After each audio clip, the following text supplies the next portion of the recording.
the quick BKB this game. Okay, As his that's first fine. big item.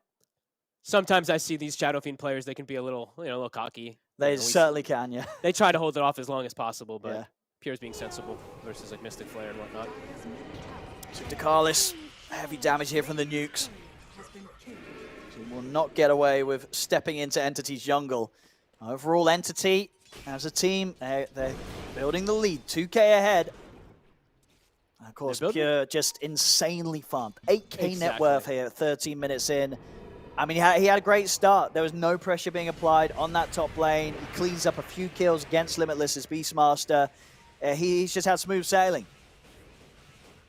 He farms just, unbelievably fast, and they're farming on the cores that, matter the most.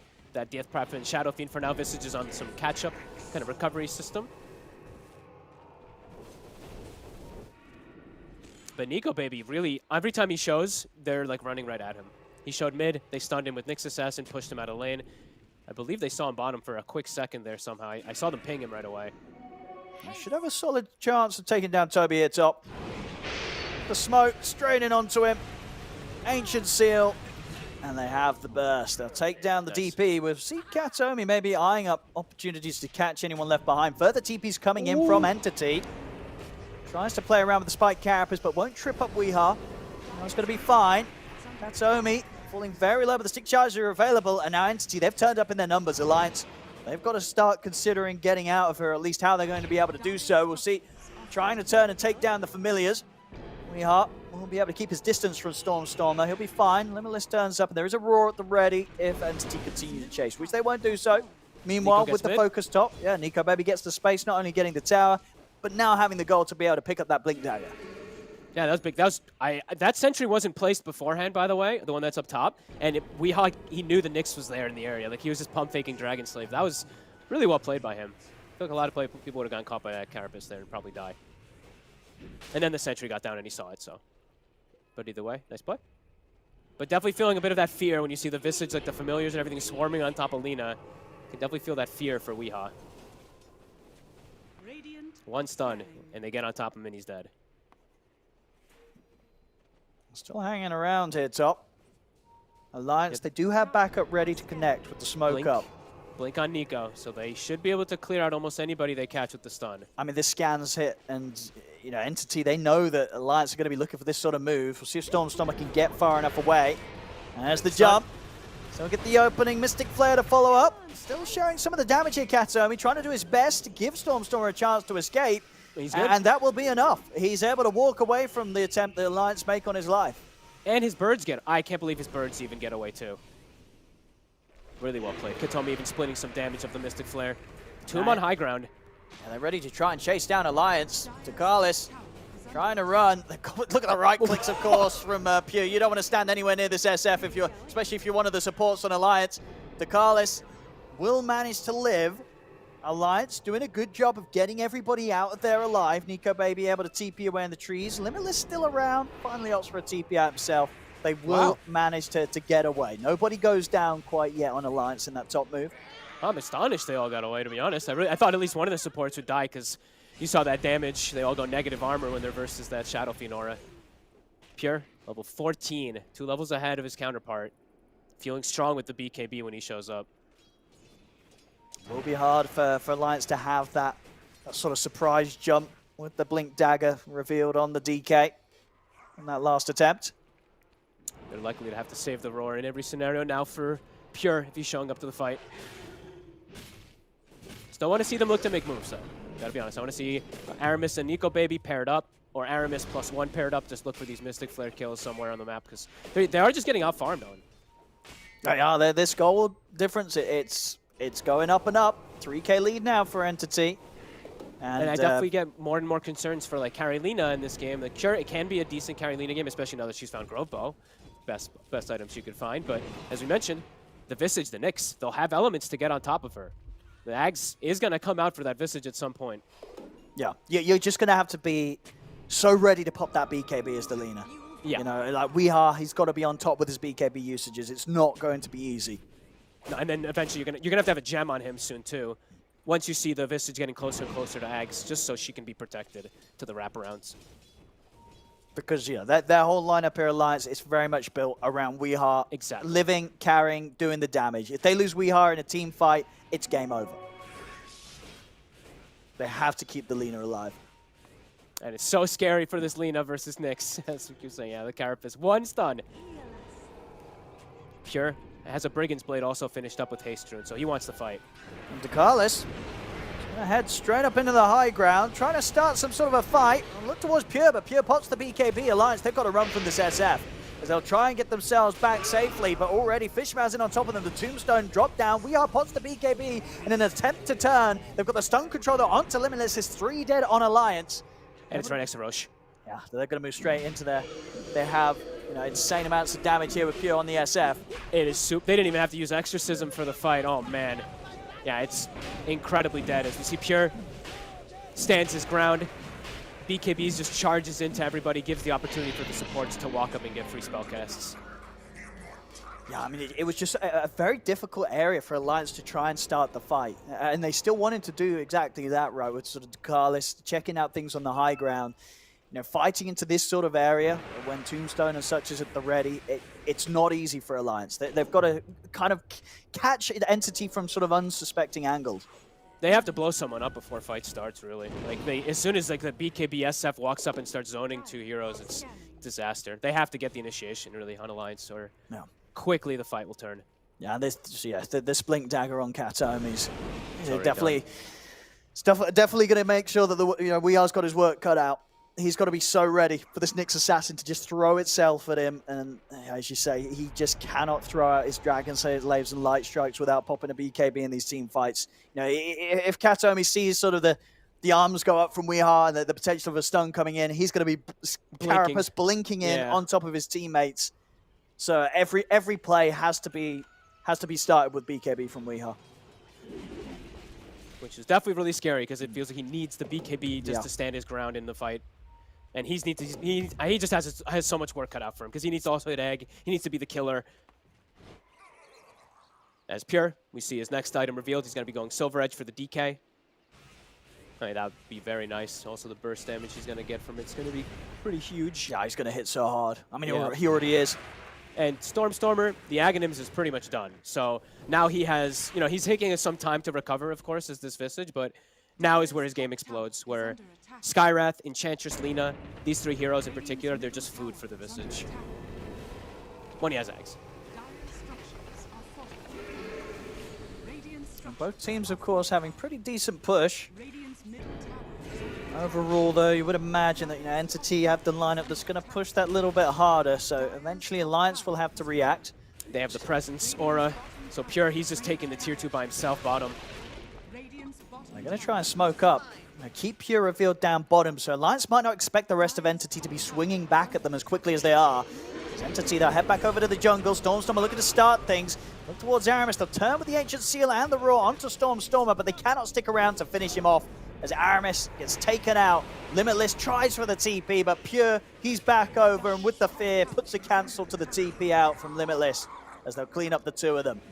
And they're knowing their strength now. Fishman, he has the gold for the mech, and he just says nope. He buys a gem. They know how much ahead they are now at this point. They can just walk down, clear all the vision, keep controlling areas, and pretty much all these fights will be theirs now for Katomi and Stormstormer. With the gem, they're not going to be able to detect. They're not going to have enough money to put sentries down constantly to keep tabs of these 2. So it's really difficult now for Alliance. Things are really speeding up. Just 22 minutes in, and Entity. 6K might not be the biggest of number differences, but the map control and the way that they're making these moves, taking these objectives, and Alliance, they're having to play very, very scared. Turning up into a fight against Entity right now, it seems borderline impossible. Yeah, and now, no vision on the map whatsoever. You have the one ward, at least on the high ground for the moment still, that'll last for the next, a couple seconds until Entity makes their way back over. But Entity's just going to look to fight you, and you're not going to see them coming because it's a Nyx Vendetta and a Visage just invising right through your lineup, right up the high ground, as we saw Stormstormer do. So let's see. How do they keep Weehaw protected? Do they have sentries on anybody right now? No sentries on anyone, as I think the stream died again. Let's see, just in case the stream's still there. Here comes the smoke. Oh, yep. Okay, we're good. He's going to find Dakalis. Couple of hits. Literally a couple of hits. Dakalis is gone. Same to be said for Aramis. Weehaw, he'll make it he's out in lucky. time. I mean, playing a bit risky there, going for the TP out without popping the BKB. He'll get away with it. And now look, they still have wards in enemy jungle. Nico Baby and Weehaw spotted. Oh, you don't want to step into this territory if you're Alliance. A flurry of TPs. Alliance, no. They know not to go here. Radiant's top tower is under But where are they going to go, though? Like, where do they go? The whole map is constricted. Visage is taking top, can't show mid or bottom. Radiant's top tower is fallen. Entity has fully hidden their stride, and it's with their it's a very comfortable style draft for them, too, with this Visage. He has the armor corruption now at 15 as well, so crazy. On the hunt for Stormstormer. They will find him. Big kill. It's a gem. And yeah, they looks like they'll get away with this completely free. Entity not willing to make a move with their Stormstormer Visage being taken down. That's the biggest kill they can find on the map, because now it gets some gems, so now they can look to even play around and control perhaps some of that vision versus this Nyx and Visage. So what do you go for now if you're Alliance? What's the next move? If you want to try to fight, you play and camp around a high ground, so you see this Nyx assassin kind of walk in. If not, you might get ready to back up soon, because you have to address your side lanes.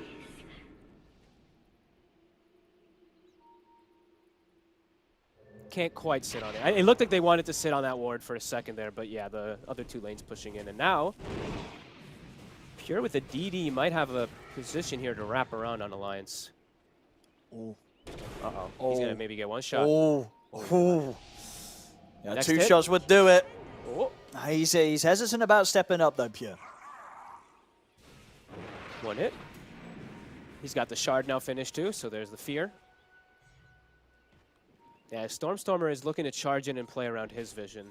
Who's carrying the gem? It was Ducalis. Yeah, Ducalis is carrying. I think maybe you want to give it to one of the two cores, because they have to be protected versus this Visage. Sure, because you said you want to see it on Weehaw, right? I mean, he just doesn't have a slot for it. I mean, he will once the MKB's done. He kind of does. I think he might have to. I think he might actually have to carry it himself with MKB.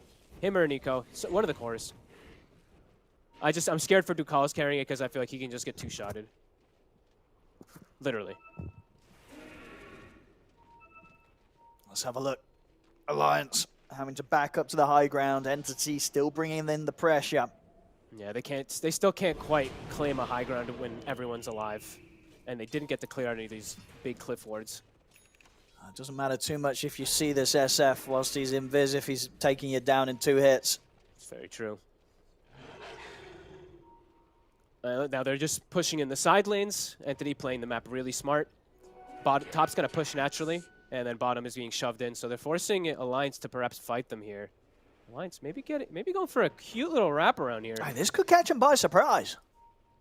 If they can get on Pure. Can they get the jump on the SF? They have the Hawk there. Oh, it's a good start. It's a very good start. In with the Dragon Tail. Pure, I see somebody get the BKB off. He's dead. Okay, they got the kill. Now, can they get more? They're over towards Fishman. We'll see Toby heading straight away into the middle of the fight with the Exorcism. We'll get the BKB off, and he'll start to force back Alliance. Lose Aramis. Nico Baby. He's been sort of pushed off towards the side. Katomi's in with the stun. He'll get separated from the rest of the team. He'll turn with the Dragon Tail stun, forced to the side. He's trying to run. He's alive. And he'll make it. He'll get away from them. As Alliance will still lose to Carlis. They will still opt to continue the retreat. But Katomi's not going to let it happen. He's in with the jump. He's in on top of Weehaw. Buybacks are coming out now from Alliance. Ducalis, he'll buy back in an attempt to keep Weehaw safe, but they catch him in the stun. Weehaw goes down. Toby cleaning up with the double. They're blocking off as well the escape here from Limitless. We'll get forced to safety. Toby. Nico Baby trying to get back in with another stun over towards Toby. They're keeping him controlled with the stun of the central. Katomi's into the base, but immediately gets silenced by the Ancient Seal. Entity may have stepped a little too far there up to the high ground. Stormstormer goes for the TP out. They won't be able to cancel it, so he'll escape. All right. Biggest fight possible for Alliance. The initial catch, the chase forward. Nico Baby somehow survives. I feel like you couldn't ask for more as Alliance when you're at this deficit. Absolutely. A really good start to the fight and a great angle to strike from. You know, they weren't expecting that Entity. Yeah, and the angle that they smoked, but also the angle they brought the Hawk in, right? Limitless, he used it and angled it over the Ancients, so the Sentry actually didn't get vision of it for a second. And yeah, they got the immediate jump.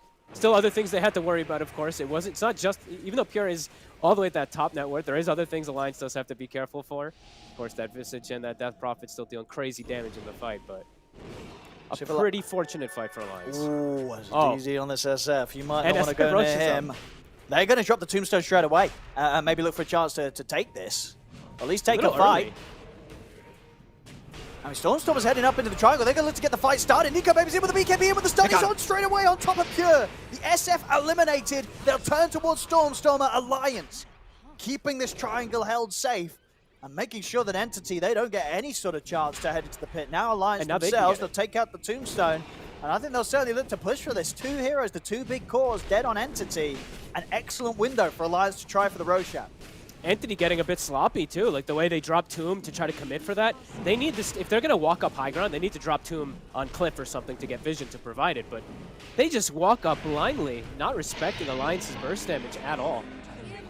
Yeah, maybe thinking that they were stronger than they were, you know, obviously with the DD on Pure. He was ready to punch some heroes, but Alliance, they have the Blink stun. They have the initiation. Burst. Yeah, and Weehaw now, he has MKB finished and an Aegis, so now back the other way we go. What a series of events. Yeah. And they need sooner than ever, they need that 4-staff on Kataomi, right? They've got to have some way of breaking people out of this stun into Mystic Flare combo. Give them a chance to get their BKBs off. Yeah, the Undying went for the mech, so definitely needing someone to reset it away from it. This is a problem. They've completely shifted the whole, like it felt pretty close to almost impossible for Alliance, and they've shifted. They have. The entirety I mean, look at this. game. They're top 4, net worth. It's 3 of Alliance. 16 to 16, less than 1K difference. Sometimes the volatility of Shadow Fiend. We got to see it back to back. You know, he gets caught. Hero can be fairly squishy. Great execution from Alliance. I mean, yeah, excellent play around that triangle. You know, off the back of that sort of setup that they went for on Pure, and then the fact that Entity kind of walked into it. See Alliance, now stepping pretty deep, trying to get the action going. Weehaw! Oh my goodness, he was able to slide away from that stun just in time. Of course, did have the Aegis, even if he does get taken down. As it is, he'll lose his 2 supports. They get left behind. Might have died twice there, honestly. Ducalis' 4-staff may have bailed him out of a horrific situation. that was some sort of Hollywood-level action there with the way that he was kind of drifting away from this Impale chasing him. It was so close to catching him, yeah.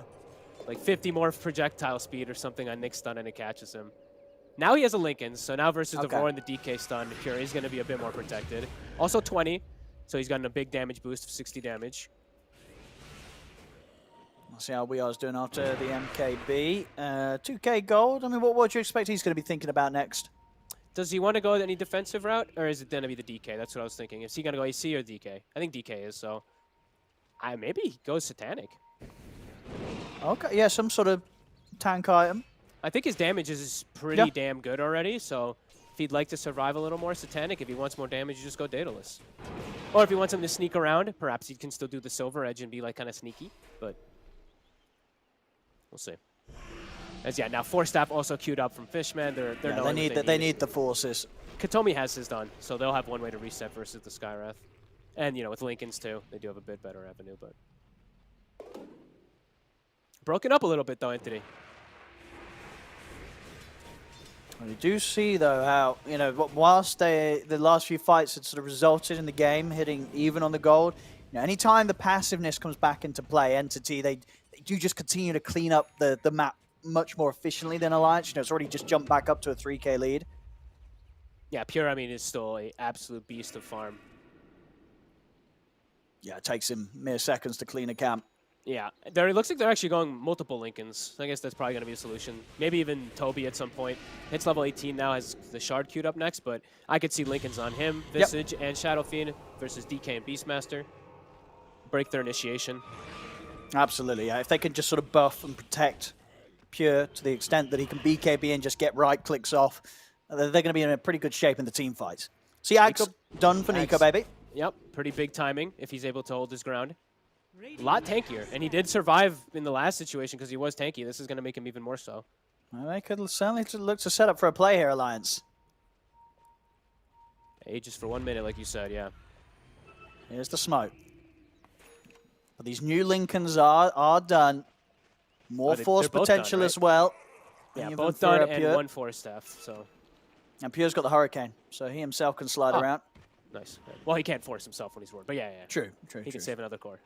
Can indeed. Dire are scanning. And Seal look for a smoke, and sort of a timing where Age is still on the cards here for Alliance. 40 seconds left on WEU. Waiting on the high ground though. Alliance with good positioning. And WEU just hit level 20, so we've got the Fiery Soul stacks and Aegis in 30. And he is going full DPS. Hell as you yeah. see. We love it. MKB Daedalus. You know, he's seen how hard Pure's been hit, and he wants to be able to hit just as hard, if not harder and faster. Let's see which one it'll be. Will he survive this fight and be able to go Daedalus, or will he die and queue up Satanic, right? The usual that we see from all the players. Very much is, these team fights, it's going to be, does Pure live and right-click the hell out of everybody, or does WEU? Yeah. You know, Can Stormstormer get on top of him? We'll see. Alliance holding the position. Dire's top tower Very is patient. under attack. Good ward coverage as well, Alliance. Yeah. Ward coverage and Hawks, right? I think they have 3 Hawks right now. Aramis. Very, very quick to blink away there. Do Entity still want to fight this? Toby seems tempted, but they're going to be able to turn. They get the stun off onto Toby. They'll be able to break him out of the Mystic Flame combo with the 4-star. Toby's able to put the BKB. Turns with the Siphon, but there's still the physical damage. He's done it from WEU at the high ground. Just punching them down. He'll turn towards Pure, but the BKB's out, protecting him from the Light Strike Ray. Pure trying to step forward, but Alliance, they've got the speed to step back.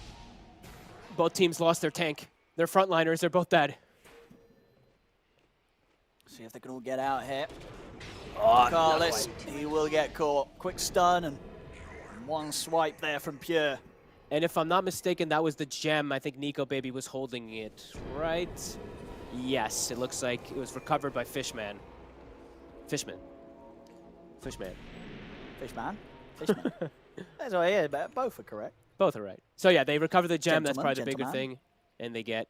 And the other big thing is actually, Entity were fighting into the high ground, and they come out ahead. So that's a pretty big indicator of things. The Tombstone gets addressed really quickly, but they're still able to stand their ground with Pure. It's very much sort of with these Lincolns and 4-star. We are. Oh, get him out of here. That silence, that Ancient Seal onto Kataomi will very much save WEU's life. If that Ancient Seal didn't come out from Aramis, we would have been seeing a dead Lina on our screens. Yeah. That's also that still comes down to being the big thing is that Lina, if they ever do get on WEU, she's still unbelievably fragile, more fragile than Pure.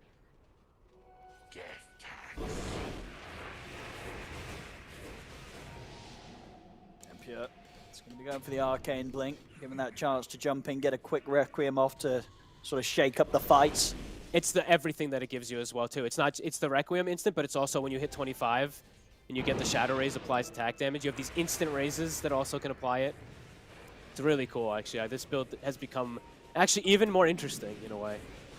Maybe a dumb question, but a question that maybe other viewers are asking as well. So when you get the 25 Shadow Raise applies attack damage, does that then go through BKB, the attack damage? No. It does not. Not that I've seen. I could actually be wrong. I've only seen 2 level 25 Shadow Fiends. So I imagine the attack damage it applies is physical, right? It's like a sleight of fist as such, but then does that mean it goes through BKB? I'm pretty I'll sure. put you on the spot there, I'm not. You put me on the spot. I mean, this is new. This one's new. I've literally seen this one twice. And I'm not a Shadow Fiend player. I haven't gotten to test it, so. Well, I'm sure we'll get to see if we get to that point. I'm going to read things fast. Not too much going on at the moment anyway. Both teams holding off from the next fight. It looks like it should not, but... I mean, you'd imagine, because the Shadow Raise doesn't apply. Of course, yeah. And the Shadow Raise, I believe, is tied to the damage, so it should not happen. Yeah. Sure. And it also sounds, if it did go through that attack, yeah, that would be insane. Yeah. Because Shadow Raise first sets its damage based on the current stacks, then applies the debuff for increases that, then deals the damage, and then the instant attack. So that means the Shadow Raise has to apply for the instant attack to apply. Yeah. That's what I read that as. Maybe I'm stupid. I am stupid sometimes. I did read the Nature's Prophet wrong. Both, you know, exactly. I did read the Nature's Prophet one as he lost attack speed when he in fact got buffed, so I did feel quite stupid about that one. But smoke up, or Silver Edge up, high ground still playing by lines. Same position. Pure? Ooh, he's going to walk into this.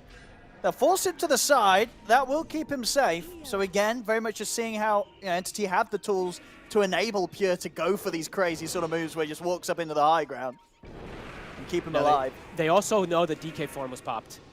So they could look to reset, perhaps, and wait for that. Let's see. Maybe. I mean, it looks like they actually just want to walk right in. I mean, it didn't go too bad for them last time Entity forced this from the awkward spot of the low ground. They get the jump in over towards the DP. To keep Toby alive, they can't. They'll lose Toby, but can Alliance take anything more from Entity? Because Entity will push up towards them. Looks like they'll back off. They respect the buyback here from Toby on the DP. It's a good assassination. Really nicely done again. And now this time we're seeing the data list really paying off because now they actually have that full burst to kill someone, not even if they get reset and forced out the way. But with buyback, Roshan no is up. No DK form. So they may have got, I feel like they've got to try and interrupt this. Can you though? This seems pretty difficult into EXO. Pure's even gonna lay down the Requiem just in case. All right. So you took the kill, you forced a buyback, but Aegis and, of course, the rest of the benefits, the rest of the drops there from Roshan do fall into the hands of Entity. Oh, and the DD is actually still here. You could look for a very hard-hitting move, Entity now. Almost 25 also on the SF. And he's got the, he's going to buy it up. He's going to buy up the Arcane Blink now. He's got buyout in 300. He'll have it after the next wave. Alliance still camping the high ground. Everything is at the ready. Maybe they're going to try to catch someone before they expect it. This could be cool. No, he's not. I was going to say, he's not holding for buyout. He's spending up.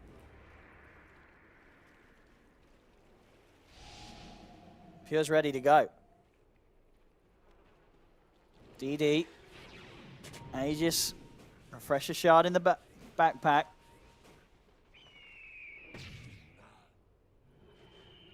Alliance, very good at keeping together as a unit, making sure that Entity aren't ever finding anyone on their own.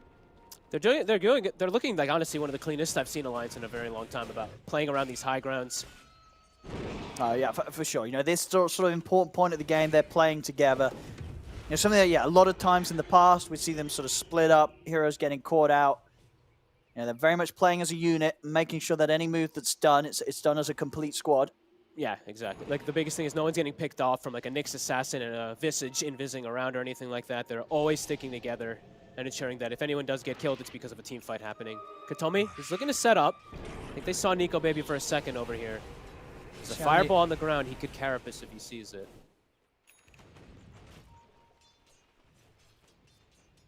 Bit hesitant, though. And Nico Baby knowing not to stay any longer in that area. Yep. Goes back, rejoins the squad. But as you said, you know, during these low moments where Alliance is clamping high grounds, they do fall quite far behind on gold. Entity is just chilling, farming, finishing up their next sets of items. Yeah, I'm saying, I mean, Pure just getting so much money. As soon as he had that Arcane Blink, he pretty much spent up his own money. He's back up to 2,500 gold, so on top of it all, we'll soon have the buyback capability on top of this completed, upgraded dagger. And yeah, we have Toby now with the Blink Dagger as well, too, so in some of these situations where he wants to be the initiator as this Death Prophet, now you can actually BKB Blink in and force some spells onto him, perhaps force Roar. Bit interesting to see they didn't go for the Shard on the Death Prophet this game, though. You usually see it like every game for that fear and that extra charge. Dire are scanning. Alliance, they'll smoke up themselves. They want to try and take this fight into the Aegis, though. That's the question, because it's still there for 2 minutes on Pure. They attempt for a jump in. Toby's able to get it now. He just full commits. He's in with the BKB off to the side there. Weehar with these right clicks tears through him. And Toby will go down. Dekalis forced to the side as he'll try and run. But he'll get caught by the right click of Pure. Double kill for Stormstormer. I mean, they got Toby, though. 90 seconds. There's no DP. So a lack of pushing potential. Weehar. Perhaps he's telling one of his teammates, he's probably like, guys, one of you needed to link into me. I just got roared. So next time, maybe if he looks to go for this type of an aggressive blink. I mean, Alliance are ready to try for more. They break the linkers. They're in with the combo. Stormstormer's in trouble. They'll get forced to the side, but he goes down. Pure tries to get in on top of Weeha, but the BKB was off in time, so the Requiem not doing much at all. Weeha, he's going to be able to keep his distance, get out, and if anything, he's going to be ready to get back in. They'll look towards Pure. They pop through the link because he's been caught by their silence. Pure gets taken down the once. Entity, they're having to buy back to give Pure a chance with his second life after the Aegis. Nice, nice plays again. Alliance just constantly playing these team fights beautifully, keeping Weeha protected. Saving Private Weeha, really. He's able to distance himself. He's able to get these right clicks off constantly. Yeah, good positioning on the Lina. Almost, now he's pretty much has Satanic done also, so even if they do get on him, he can stand toe-to-toe with Pure. As we saw them kind of duking it out. I mean, they knew this was the time to go. They're taking out the Death Prophet. This is the time to make your move. And you'll see, Pure's attempt to get on top of Weeha. And even with the quick cast of the upgraded Blink Dagger, the Arcane Blink enables Weeha immediate with the BKB, able to step out and step back in to make sure they could take that Aegis out of Pure's hands as well. Force these buyback reactions from Entity. Yeah, causing massive disarray. And the solution that Entity needs really is to get on top of Weeha, but they still just haven't been able to. And okay, Weeha's actually switching. Scotty's queued up, so I mean that can also versus the triple ranged course. Right. I don't dislike it either. I think it's fine. I mean, honestly, we're seeing already with the amount of HP that he has. If he gets the BKB off, it's not like he's having to sort of stand his ground. And at the end of the day, if he does, it's likely with the damage he deals that he's going to kill heroes long before he needs sort of any sort of lifesteal to kick in. I think like this, he can actually man fight the Shadow Fiend and actually just win the fight even without Satanic, because he's just going to slow that attack speed and everything a lot. So cool. DD now at the ready also, so a bit scary for them to fight into this. And they have the AC finished on Nico, baby. So Alliance keeping this game very close, even though Entity, they've had a gold lead pretty much the majority of this game. And it's just, with the items they have as well, the Grove Bow and also the Telescope Aura, Weeha's just, he's hitting this so damage far from a mile away. He's doing it across the screen.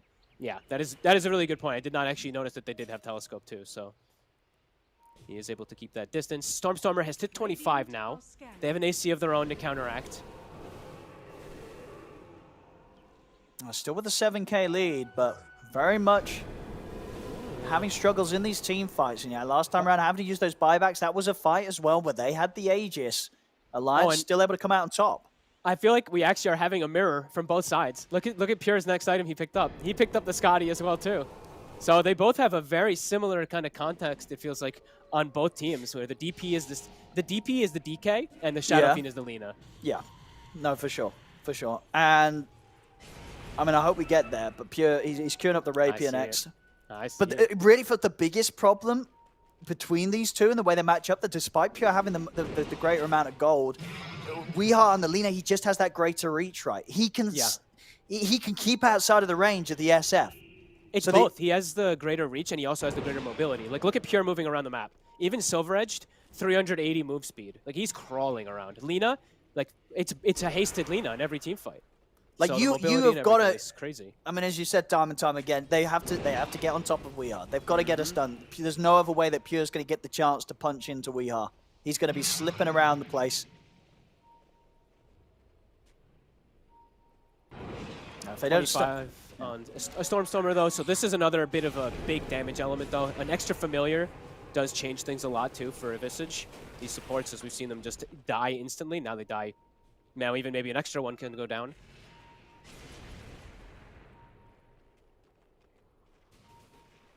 There's only the 25 now finished up for Weeha. He has the finishing card, so also what we can see is he can have a Lincoln's Breaker through BKB now with the Laguna, because he has hit 25, and he also has a way to finish off targets once they get low. He's also got the money here pretty much for Skadi and buyback gold on top of that. And they have double Roar also, Limitless. We did see him finish up his refresher also on the Beastmaster. He might, I mean, he's very close to having not enough mana though.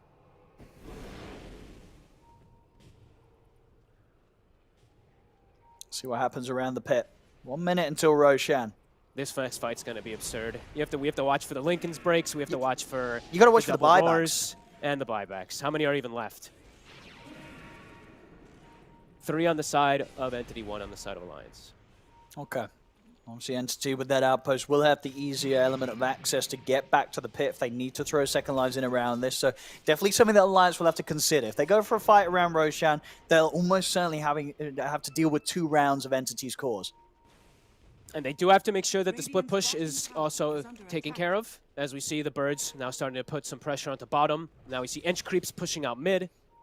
Both teams, as we said, both teams doing very similar kind of things this game.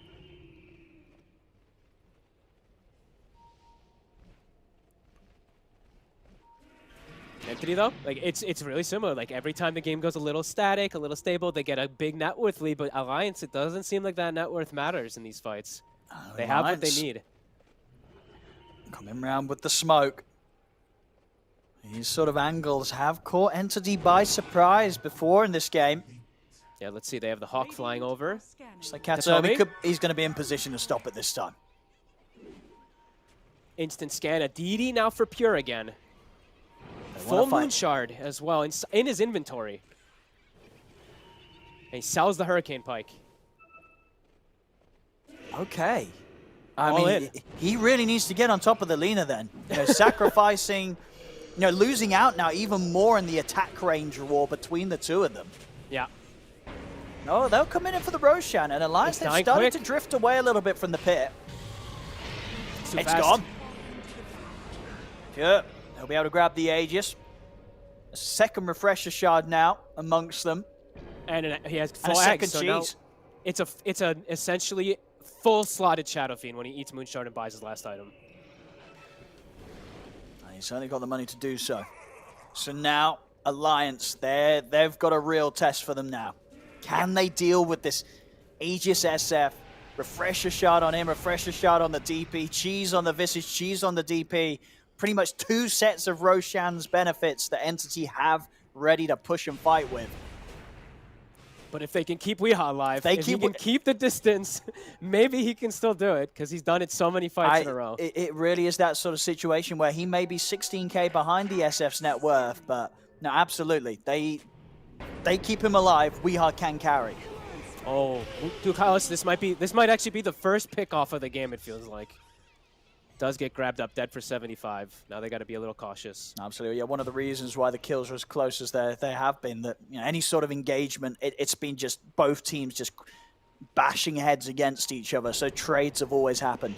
Yeah, and we've been mentioning Weeha nonstop, of course, because he's the carry this game. But did want to just give him even more credit. He's 22 of the 23 kills in this game that he's been a part of. So that's insane. Pretty awesome game from him.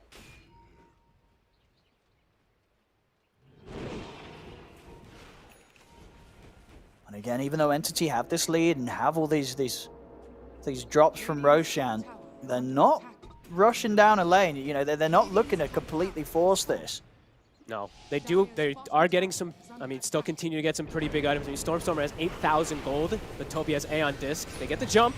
Oh, and here's the damage. You see this here with the raw control. We'll be able to get the stone form off. Send the birds in as well. A couple of stuns out onto Weeha. They'll have to force him back to safety, but now Weeha is ready to turn. Forces out E on this from Toby. Jump for Katomi's in. He gets the stun onto Weeha. Weeha's in trouble. He's gone.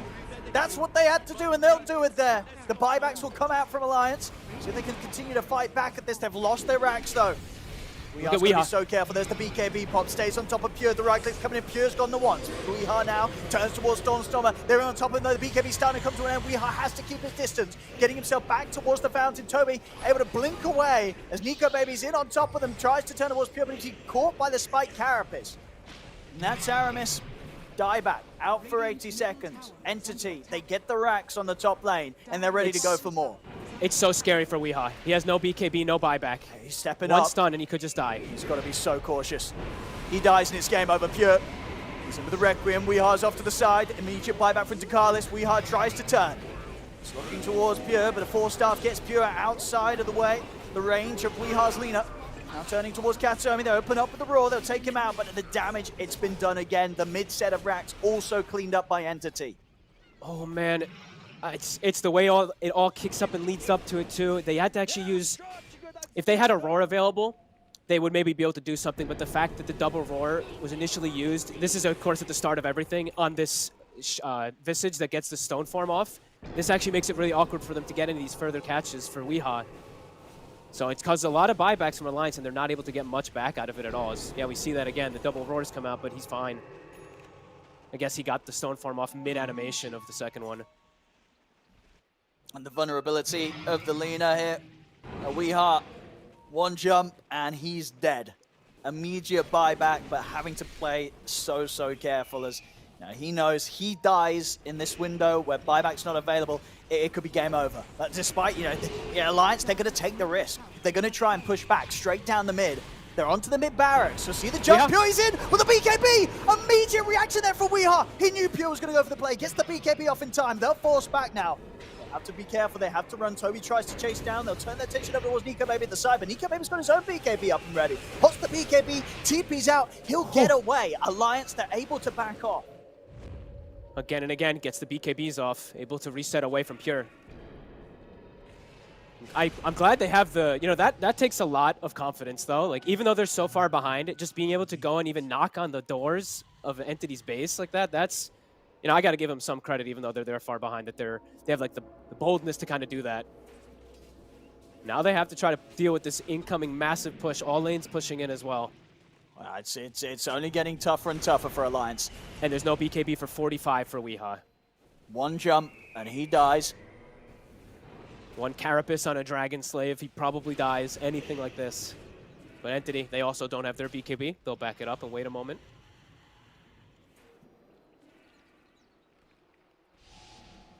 "54 minutes in now. Power Rune in 2. What's it going to be? Another DD. Another DD. We're getting how a lot many of those DDs? this game. I feel like I've only seen a couple of like the Invises and these Illusion, the nobody wants runes. Pure getting blessed. Look at those 1,600 crits on the Shadow Rays.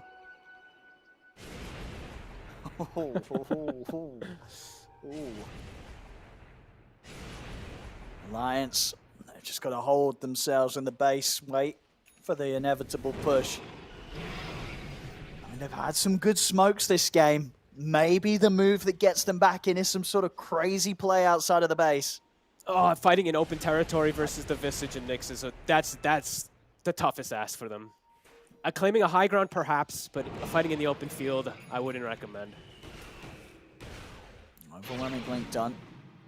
Now for Full the DK. refresher on the Shadow Fiend also. He didn't get the Rapier yet. He did. Maybe that'll be his 8th or 9th item. He's queuing it up once again, but we've been disappointed before. I'm prepared to be disappointed again. There's maybe a more, yeah, there is no more sensible item for him to buy. He's completely done. Completely, as you'd expect to be if you're walking around with 53k net worth. I'm completely done with the build. Alliance. Might find Storm. Storm's going to find them. They'll tell me the Hex. They'll force. Katomi Maybe out to the side. They're on top of it. They've got the stun. They've got the fear. They've got the kills. They step outside of the base. And that will be that. Dead. No buyback. GG. They tried to go for that risky move, but yeah, straight away in with the stun. They're gone. GG's called. Entity will be able to take this game one. A long one, though, at that. 55 minutes in. Alliance, they tried their best, but at the end of it all, it was always going to have that sort of vulnerability, right, Fold? Yeah, I mean, it was Entity dominance especially of gold.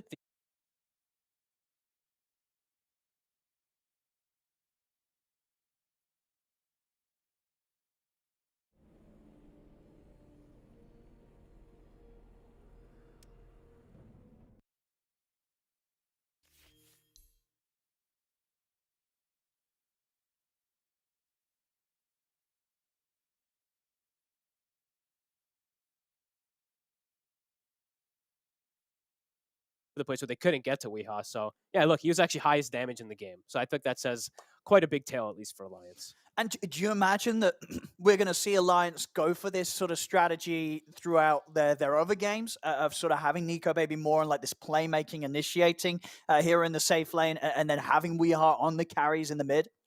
I mean, perhaps. I think maybe this was just a game that the draft started developing, and maybe Weeha just is like, hey, I can actually carry this game, and Nico, Baby, you take a step back. I don't know if we'll see it every single time, but this looked good. This looked like a nice approach and one of the cleaner ones from Alliance.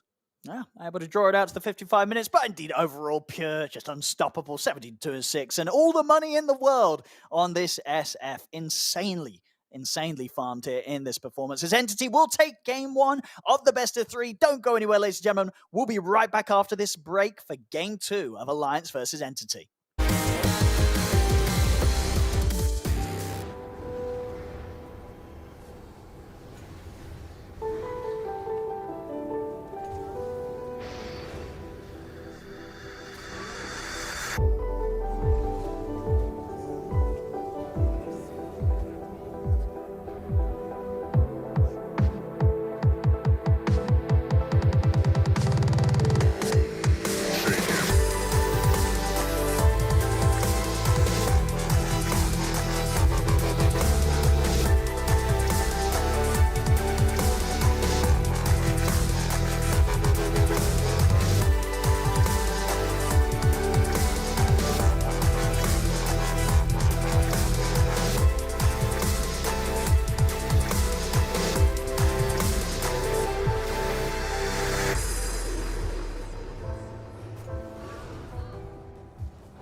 what we live and breathe.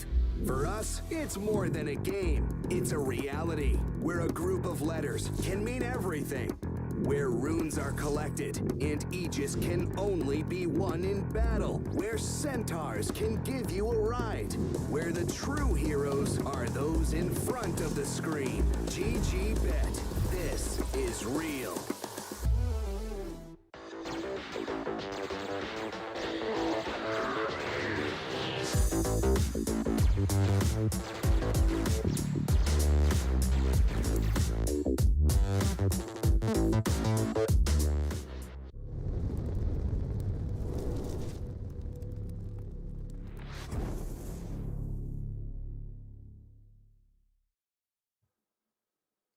Welcome back, ladies and gentlemen, to the Western Europe qualifiers. I'm Pixel here with Fogged, and we're getting ourselves ready. In fact, Game 2 has started. We'll get it on your screens. Again, apologies for the delay, some technical issues with the players connecting, but we're all good now, all ready to play. Game 2, Fogged. What's going to happen here? I don't know. We could probably imagine similar kind of style of Entity for the most part, having this advantage through most of these games. But Alliance, even at that disadvantage, we're taking some pretty damn good fights, claiming high ground and stuff like that on the back of Weehaw, his Lina. They're going to rinse repeat. They love it. They love this opening. They did it first game. They're going to do it again. And I guess the question that I had, was the suggestion at the end of that game, if we're going to see more of this dynamic from Alliance. I mean, without a doubt, unless they're going to kind of really surprise and do something different this game with where the heroes are being played, I think we're seeing sort of the same approach. And the same to be said here by the looks of it from Entity. Yeah, I mean, why would you, especially if you're Entity, why would you change things, right? Like the lane, especially for the Visage, got really awkward because of the whole level 1 thing, and that kind of set the platform for Weehaw to pop off. So Stormstormer, at least, is probably saying like, hey guys, I can do better. I'm not going to die to a level 2 or level 3 Lina or whatever it was. So, and also, they all play it, right? So this Visage pick, it's super flexible for them. Yeah. All 3 cores do like to play. Remaining. Any adjustments that you think Alliance is going to try and make to the rest of their draft, or at least in what they take away from Entity this time round? They did give up this Death Prophet as like a pretty late pick. Maybe that could be one of the ones that I look at, because Toby was quietly a very big problem in this last game. We kept talking about Pure and Nakatomi, everybody, but like Toby was actually eating the brunt of stuff, just charging in, doing so much inside these fights. Alliances turn to ban. Maybe at least want to like slow down the pace of their draft. Radiant team. Yeah, I don't know. The Undying Visage, it just feels like it gave them such good early game, such good late game, gave them good everything. So, and maybe they do. But right now, we're pretty much identical on our bans. I mean, I guess the question would be is, in terms of, which hero kind of stood out above the rest of them, that carry SF from Pure, remaining. Is that worth a ban if you're Alliance? I'd say, yeah, right? Like, I don't know if you ever want to ban SF. That always feels kind of bad. But maybe the Nyx was really tripping up Weehaw. Like, he had to play kind of like a god that last game to try to have a chance, but definitely want to switch some things up.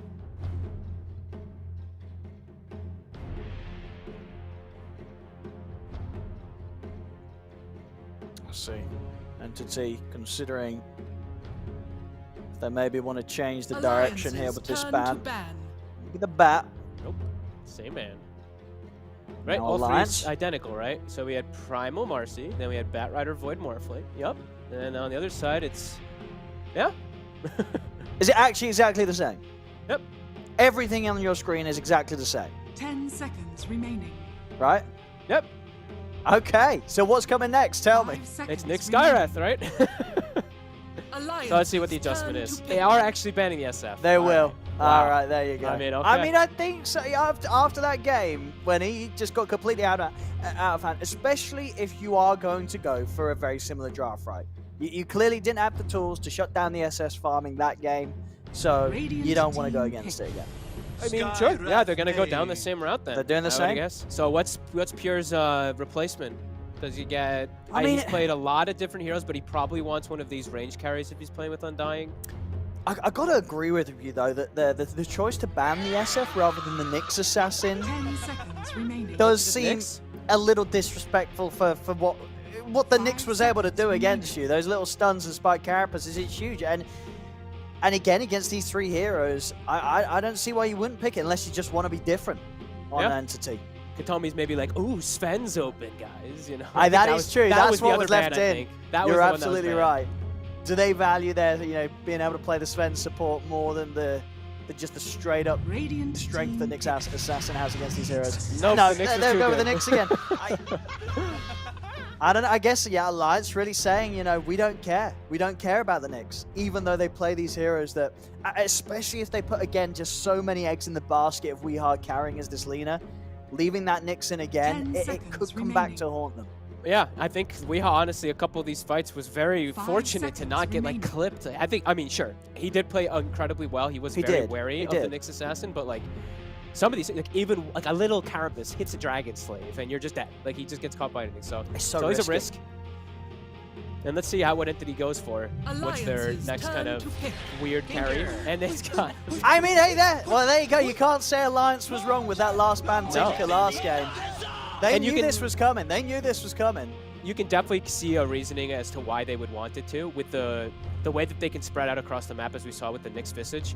Throw in a Tinker who's 10 teleporting on seconds top of either remaining. familiars or any of the heroes later on, Yeah. of course. And, it could uh, be pretty devastating. 5 And as you seconds always go on remaining. about the vision from the tombstone. Yeah, it's actually amazing vision this game for Tinker. Okay, I haven't seen Tinker in holy moly. Let me see. Actually, I gotta think of even the last time I casted a Tinker game. I mean, I've got to ask as well, so who plays? Is Stormstorm a mid or is this some pure Tinker carry? I feel like it might be Pure, right? I feel like Pure is going to play it for some reason. And I don't know how you deviate on this hero too much. Like, the build kind of feels set, right? Your Blink, your Shiva's overwhelming Blink, etc. kind of style thing. So I'm really curious to see this, really excited. I think the last Tinker I saw, I don't remember who played it. Maybe it was Secret. It was someone versus OG. It was LGD or Secret, maybe, versus OG, and they were playing versus a Hoodwink, and they picked Tinker. Let me see. I got to find this game. That's the last one I remember. Okay. Well, let's see what Alliance has planned against this. As we say, if you missed game 1, Alliance, they did ban Tinker in their final phases, so they're fully aware that it had the potential to come out from Entity. Gets picked a little earlier than Alliance would have fancied. I mean, I wouldn't have been surprised if Alliance would have once again banned it in their sort of last couple of bans if it was left in. Of course, Entity knew that was potentially going to happen, so they pick it at this stage instead. I'm so curious to see what if he's gonna vary on the build, where it's if it's gonna be mid. I mean, I think maybe it is just gonna be mid, but I hope it's safe lane. That'd be kind of cool. But yeah, like you said, the Visage, they vary a lot on it. Maybe that's just gonna be the carry. They pick Storm or this, and then they still flex, or they put Visage off lane. Still a lot of flexibility from them. Now the question is there that sort of flexibility with Alliance, with what they've got so far? Can they change things up and maybe come in with some sort of different approach? You can sack your DK super hard into an Undying, I guess, and switch things up a little bit.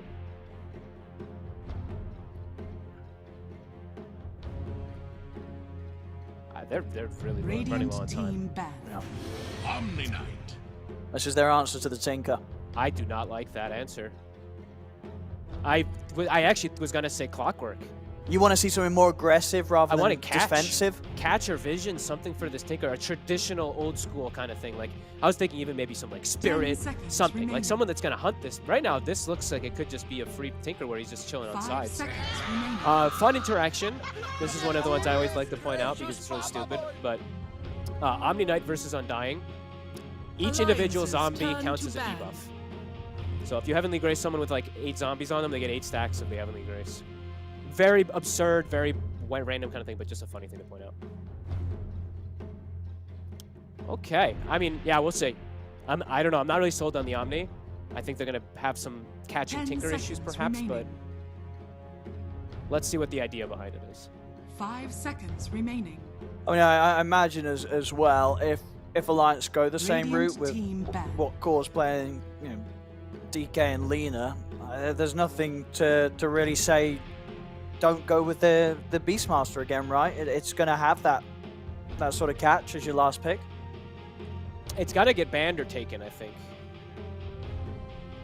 10 seconds remaining. I mean, yes, if Entity take it, their vision game will be insane. And it's amazing with Tinker. Then you have bots. Yeah. Not bots, but you have. I was gonna say then you have the Tinker that can teleport on anything early game too.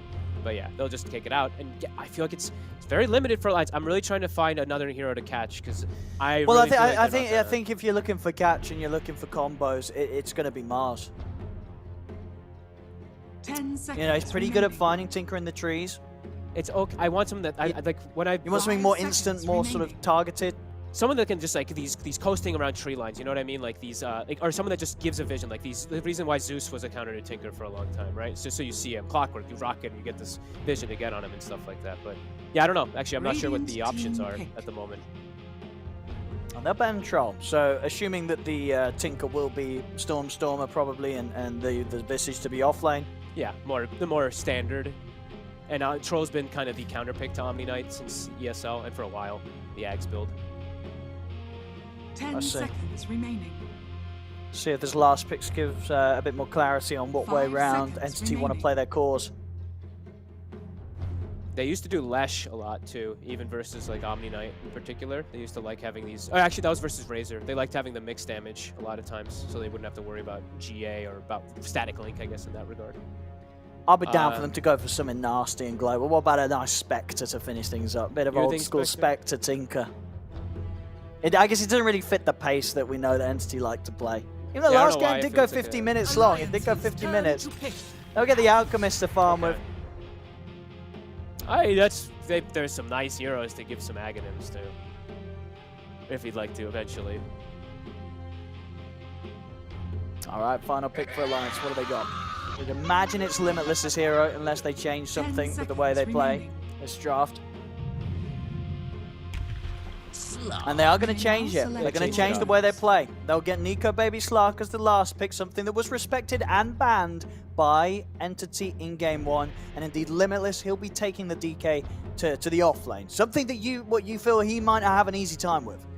Maybe now that it's an Alchemist, it's not as bad, but Undying is devastating for most of these strength carries. He does have a Sky behind. Maybe that'll be enough to offset. So, all right, let's see. I'm worried about the catch. I'm going to straight up say it still. I feel like it could be really difficult for them to find Tinker. Their vision tools are kind of non-existent until Slark feels like he can get Aghanims and kind of jump around to give him this like vision to start some fights. That is interesting. I mean, I haven't gotten to see a Tinker in ages. I'm very excited to see how it's going to do. Absolutely, yeah. And indeed, of course, to confirm, Storm will be the one taking the Tinker to the mid lane. So some Tinker action. I feel as well we've seen in interviews in the past, it's been a hero that he's wanted to play, but it's never quite been the patch for it. And we're going to find out if this is the patch for it. Can Tinker pop off? Tinker is the mid hero for mid players that Darkseer is to offlaners. You really want to play these heroes, but you just can't in most situations. Oh, it's gonna be exciting to see, and yeah, we'll see what Nico Baby can do on the Slark. As I say, it was something that Entity they respected from Alliance panning out in the last game. We've seen already a fantastic Slark game today. Otaka earlier, flawless game on the Slark, went for this Mage Slayer Aghanims build, which honestly I could see doing well here. If that's the route Nico Baby wants to go. Yeah, could definitely be a possibility. I think the action's going to be brought a little bit more to this Slark than Otaker did have. I think he had just like free farm as for the most part of that game. But okay, yeah, let's see if he's able to keep up with pace versus this Alchemist and with the pressure that Entity's going to bring. Because we know Entity likes to play fast. Because that's the thing as well. We saw last game, Pure got about 970 GPM on an SF, a non-Alchemist hero. Now he's playing on an Alchemist. If he's doing that sort of GPM when he's not on an Alch, what on earth is he going to be able to do when he is on the Alch? And this time it around, could get crazy. It's a more even matchup, at least in mid lane, where it's not this Visage who dies level 3. It's a Tinker versus Lina. We're sure it's still probably going to be a little bit Lina favored, but Tinker, I haven't seen the matchup in a long time. We'll see how he fares. He should be able to do quite a lot better. Well, let's find out, ladies and gentlemen, as we get ourselves into this game 2 of Alliance versus Entity. Entity, of course, at the moment up 1 game. And one thing as well that I feel may be difficult in those fights that are forced earlier and that Nico Baby may find himself a part of, because of this kind of huge area of a vision that they will be able to set up, he kind of has to reset back really far if he wants that Shadow Dance to kick in. Yeah, if Tombstone is down, he has to play really careful around these fights, otherwise he can't. Kill their own ward really fast. Yeah, it really is so much vision game. Yeah, let's see how much the Rockets are able to do. Yeah. How much Weeha's able to do too, because as we said, last game he had this incredible game on the Lina. Is he going to be able to do similar this time? Because he is still versus that Nyx Assassin. He was able to dance around it nicely last game. But can he do the same this time? For sure. And and indeed, as you said, one of the things lacking is that, you know, last time on a safe lane DK, Nico Baby, a lot of those moves that Alliance were able to make, he was the one going in. So Exactly. so now that pressure is going to be on Limitless to get sort of, again, as fast of a timing as he can with the Blink Dagger, farming this off lane, as they won't have sort of that sort of dual side lane core option of starting fights. It's going to be a bit different for Nico this time on the slot. And yeah, it's going to be a much slower, much slower start for Limitless. He's into the Undying. So it's the first few waves are really important on bottom lane. If this DK gets too zoned, if Skywrath isn't able to offset the pressure that comes out, it could just be an absolute free farm for Pure. And like you said, he's with 970 GPM SF. It could be even worse if he's given the lane. Well, let's see. So this mid matchup, you reckon the sort of the spam from the Lina outdoes the spam that Tinker will be throwing her way? It's that, and you also have a pretty massive attack range advantage. You have like 170, I think it is, advantage. Yeah, 170 attack range advantage. So even when you get lasered, you can last hit. Yep. Well, let's see. That being said, though, the Tinker should still get his own farm. He shouldn't get bullied out of the lane or anything. No, because for sure, last game, Stormstormer got crushed in the matchup. Yeah. It was double the CS from Weehaw pretty much for the entirety of the lane. Oh, nice. Good grab there from Aramis. Guides the creep wave, but also finds the Calling Blade of this Alchemist. And he'll actually stop Fishman from connecting with that concussive shot. Well played.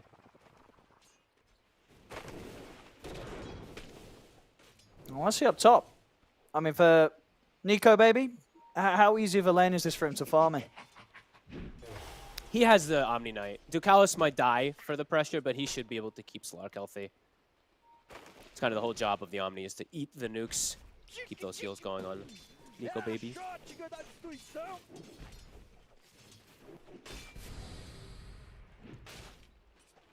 Did he get the creep wave met? He did. He persevered. He got it, sorta.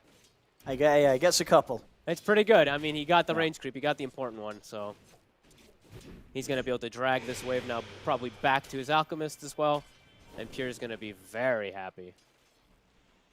But it's still, this is the right move that Aramis is doing. You can't play the lane versus Undying with this, so just manipulate as much as you can. But look at, Pure's gotten 7 denies. Yeah, 2 and 7. Yeah, like look at that. He's actually just not letting Limitless get CS down here, I guess. Top lane. They're actually the ones getting aggressive onto Toby. See if Toby can make his way around it. Should be fine. Toby's got to block the pounce.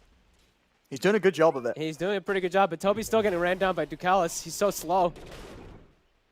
Oh, I mean, obviously, Kataomi, there were some nice moves to give a bit of a chance for Toby to escape this Omni Knight. He's still getting walked down. He still might die.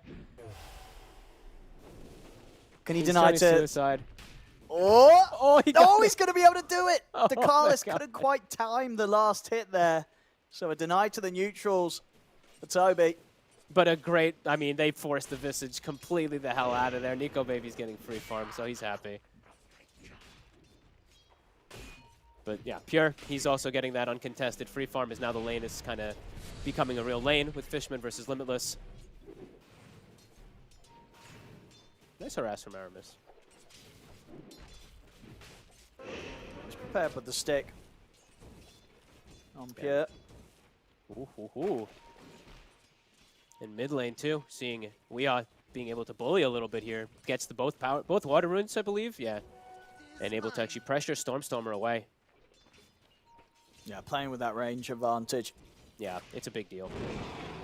And you just, I mean, it's range advantage, attack speed advantage, kind of everything. As he does connect the stun again here. Stormstormer has Fairy Fire, and he has raindrops. He's okay. Unless he gets hit by another stun. He's not going to get the chance to get this water rune. Movement over from Aramis. He's going to have to get a teammate to refill, or he's going to have to go base. Nicely done from Alliance here, setting up for Weehaw.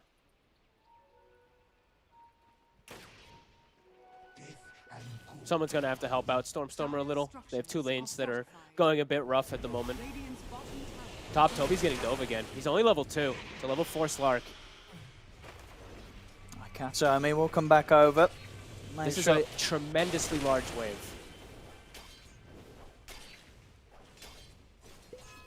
So if they can find an angle to dive on one of these two. It's another wave coming in here with the inspiration too, with the aura. Bottom lane. Meanwhile, I'm distracting our poor Obs. Yeah, Pure's going to be able to grab that first blood. They still are trying to hunt for the kill top. Can they get the jump onto Toby? Oh, Nico Baby's going to go for it. There's another nuke. He's pretty low though, and he'll die. Toby's able to put the stick charge, step away from Dekalis. The hammer still comes out. They'll get him in return. But is it worth it, Fox? I don't even know anymore. I mean, there's so many creeps up here. They had to go for that play. They can't just give these creeps to this Visage. So, I mean, you lose your Slark. Nyx gets all the XP now, though. So Katomi's going to be a very over-leveled Nyx assassin in this game. It's not a bad game to be an over-leveled Nyx assassin, though. But no, that probably hurts Alliance quite a bit more because they were doing so well in the lane. But they really, I mean, I can't, it's so hard to argue against what they were doing, though, because they had like this double creep wave that they wanted to prevent Visage from getting.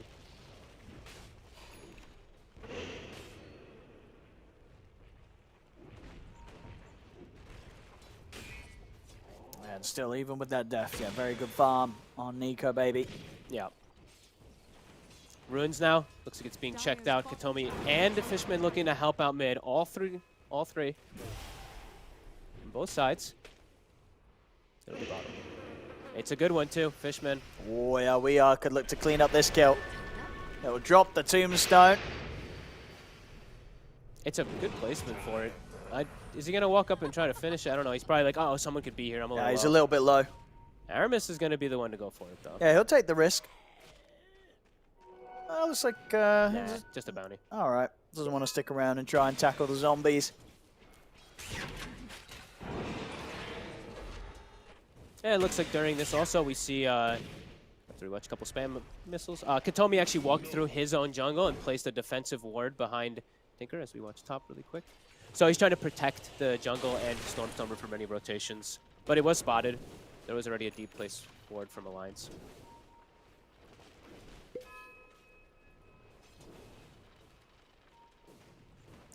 Oh no, not bad for Limitless too. Playing versus an Undying in lane. He has Boots, Soul Ring. He's almost level 6, sure. Doesn't have the craziest last hits to show for it, but a pretty damn good start for him. You're playing versus Undying. That's always a testament of its own, being able to get this much. Oh, for sure. He's going to be happy, and now we'll start to see the potential in the GPM Pure. Ready to start hitting some of the camps. Mid lane, Aramis is thinking about it. A little scary though if he gets caught in sort of a rocket and a missile laser. He's scanning just in case, because they lost their high ground ward they'd placed to protect the Tinker. 15 seconds, that next power rune. Seeing the rotations from the supports again. Just really looking to try to prevent Weehaw from getting it. They don't really need to ensure that Stormstormer gets it now at this point, but just ensuring that Weehaw doesn't actually get it is more important than anything. He gets it. It spawns right in front of him. That's a good one as well, this haste. Could enable the opportunity to look for kills. He'll pop it straight away, looking towards the mid. He's got the backup of Dekalis. So he can keep going for this. Lands the Light Strike, the Laguna. Stormstormer getting burst low. He'll hide in the trees, but the Dragon Slave finds him. Good aggression there from Alliance to get the kill. Oh, Aramis, he actually lives. I think the creep switched to the zombie and saved him for a second. Great play. Wow, Weehaw. I mean, I thought he was going to be a little afraid to go in there, but actually persists forward. Absolutely, knowing his limits, knowing what he can go for when he's got that Omni Knight behind him. And it's 2K lead, and they might even be able to dive Toby top, too. Let's see, Nico should be able to have the option for the angle. TPs are coming in, though. He knows to not push on further than he can get away with, as Dekalis will get caught by the rotations.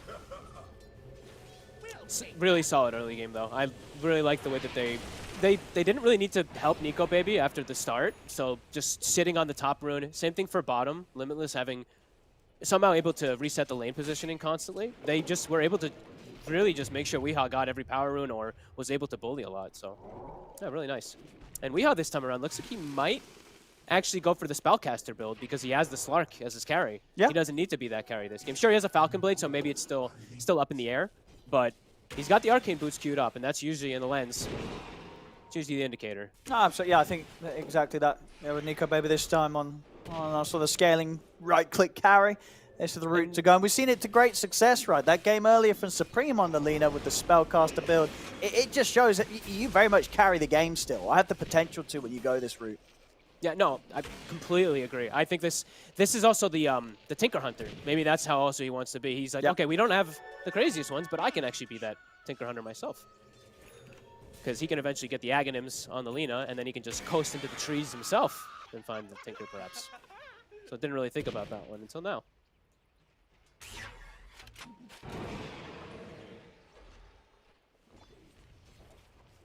3-3, 10 minutes in. Alliance with a little bit of a lead, but if the passiveness continues, you certainly expect to see that take quite the turn once Pure hits his momentum. Yep, On the Alchemist. Will definitely start. He has let's look around for stacks. Only a double stacked hard camp in the triangle, that's it. But either way, he has full free farm in the lane. Limitless wants to start getting some poke damage onto this tower. Can't really pose a kill threat without a Lina rotation. But they're distributing their wealth. They're having Slark jungle, Omni take lane. Right. Very good first 10 minutes again. I like this as well from Nico. He did originally have the Diffusal Blade queued up, but he is actually going to go the Mage Slayer route.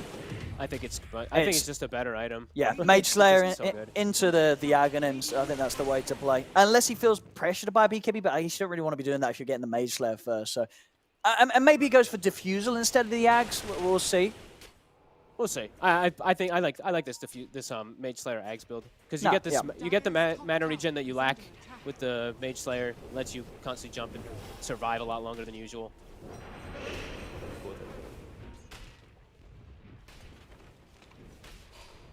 A bit of pressure coming out in this top lane now from Entity. They're bringing a third member, Kataomi. Ready to try and force the town, maybe catch a kill. Lina's coming up to level 3 Tombstone. Katomi's in his face. Ooh. He's going to be able to open up with the stun. The buff's there for Weehaw, though. Dakalis able to make sure that Weehaw can step to the side. They'll heal her up the Tombstone, but the Tombstone still falls. Alliance very much ready for that play. And of course, definitely seeing perhaps like the other things of why they want Omni also. The ways to protect the Lina in case she does get gone on. Dakalis very quick to bail out. Triple stack at hard camp. How's Pure's Radiance? It's about to be finished. They're going to give the stack to Stormstormer to recover. He's pretty much has his blink done after that. And then he can actually get a little more involved. Mostly it's like when you have level 2 rearm where you want to really be joining team so much, of course, but or Keen Convoyance, I should say.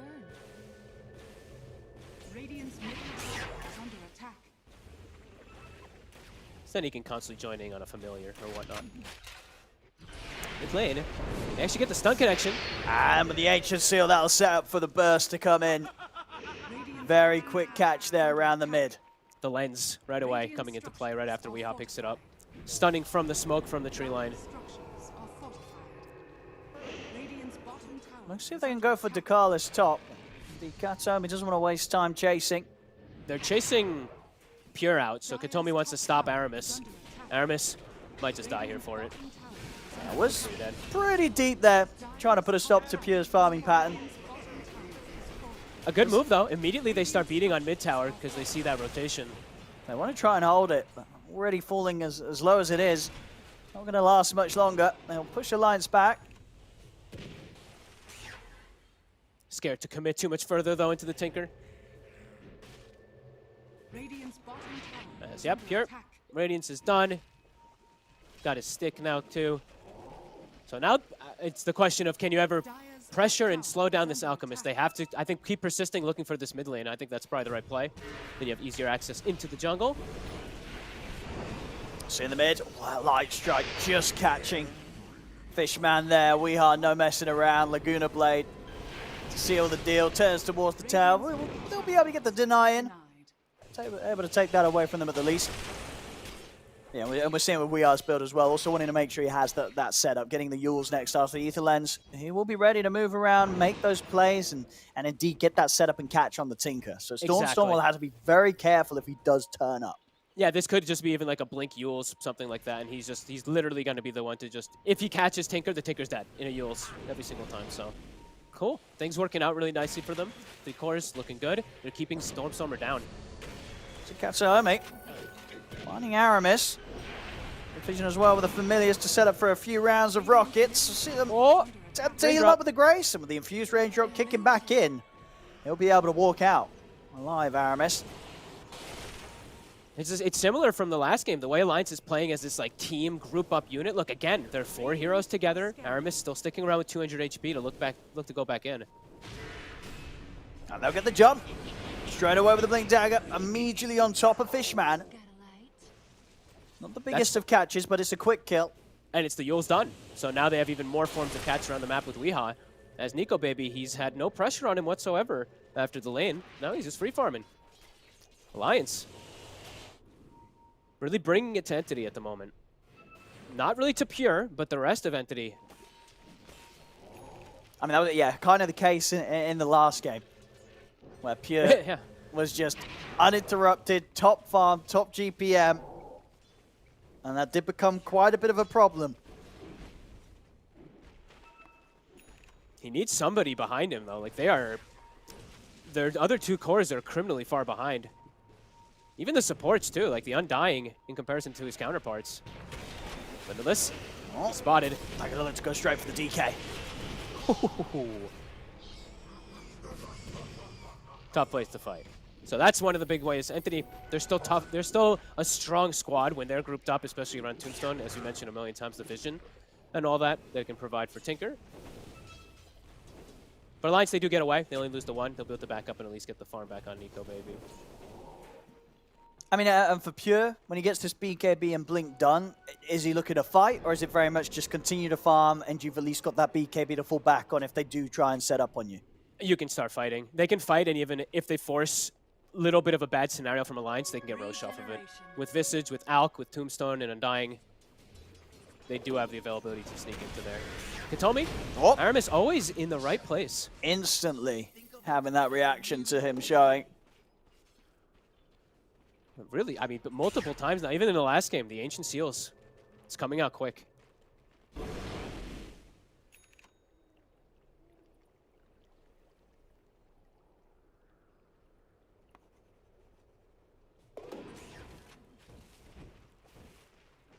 See Weeha. Aghanims, of course, next up on the shopping list. Yep. The Tinker Hunter.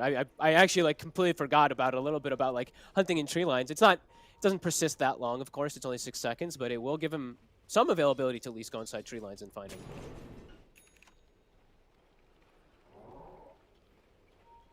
There we go. Now with that BKB, Pure's not going to be easy to catch. Not that he's sort of left himself being open to being caught yet. 2-0-1. Their group up is still very strong, as you're saying, too. Like, around the Tombstone, around Visage, who also has Wraith Pact. Will be a pretty tanky Alchemist that they're rallied around. How's that Aghanim's looking on Nico Baby? He's pretty much going to have it.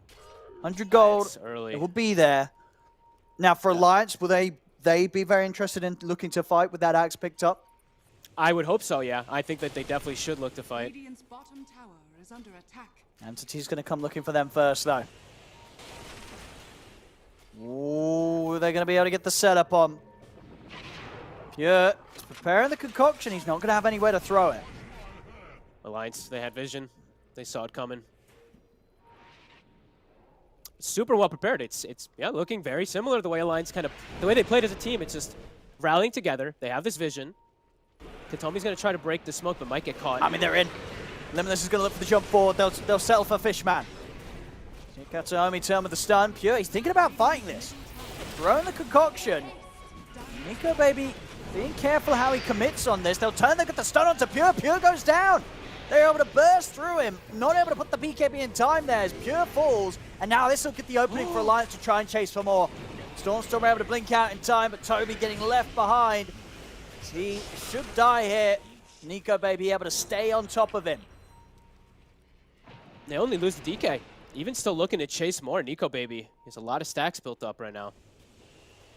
This was Entity bailed on the area, but the supports didn't. The cores, I think, TP'd out, and then the two supports were just still sitting here looking to maybe take a fight. So awkward the way that it all kicks off with like Pure running in, trying to start a fight with his team, but he just gets capped by a stun from the tree lines and dies. Yeah, holding on to that BKB usage. Cost him his life. He doesn't see Weehaw half the time. Like, Weehaw's playing so far away in this game, not right-clicking, but actually setting up for disables, that he's able to get a perfect clip onto Pure. Dire's middle tower is under attack. A 2K lead for Alliance. Very impressive here, 20 minutes in to be doing so against an Alk, a lineup with an Alkin that is getting a lot of farm. 13K net worth. Pure still very farm, but it just goes to show how the rest of the team falling behind a little bit from their counterparts. As bottom, there's the catch, there's the kill. Stormer's gone. 0 and 3. They're really not letting this Tinker have a game. Gem picked up early too. Ducalis now has one finished, so looking to keep playing around this advantage versus Nyx Assassin. See if Blink is this pressure up. Blink's done on Pure, so Entity actually have a form of initiation now, unlike Alliance who have multiple forms of initiation, especially with the DK. Maybe that'll give them a little better element of taking fights, because it looked really awkward, especially with him just charging in with the stun charged. Dire's top tower is under attack. As yeah, give the gem to Nico Baby, clear out all the vision. So of course, small lead, but you can get a lot out of these. A lot of map control in particular when you have a Slark with any type of lead.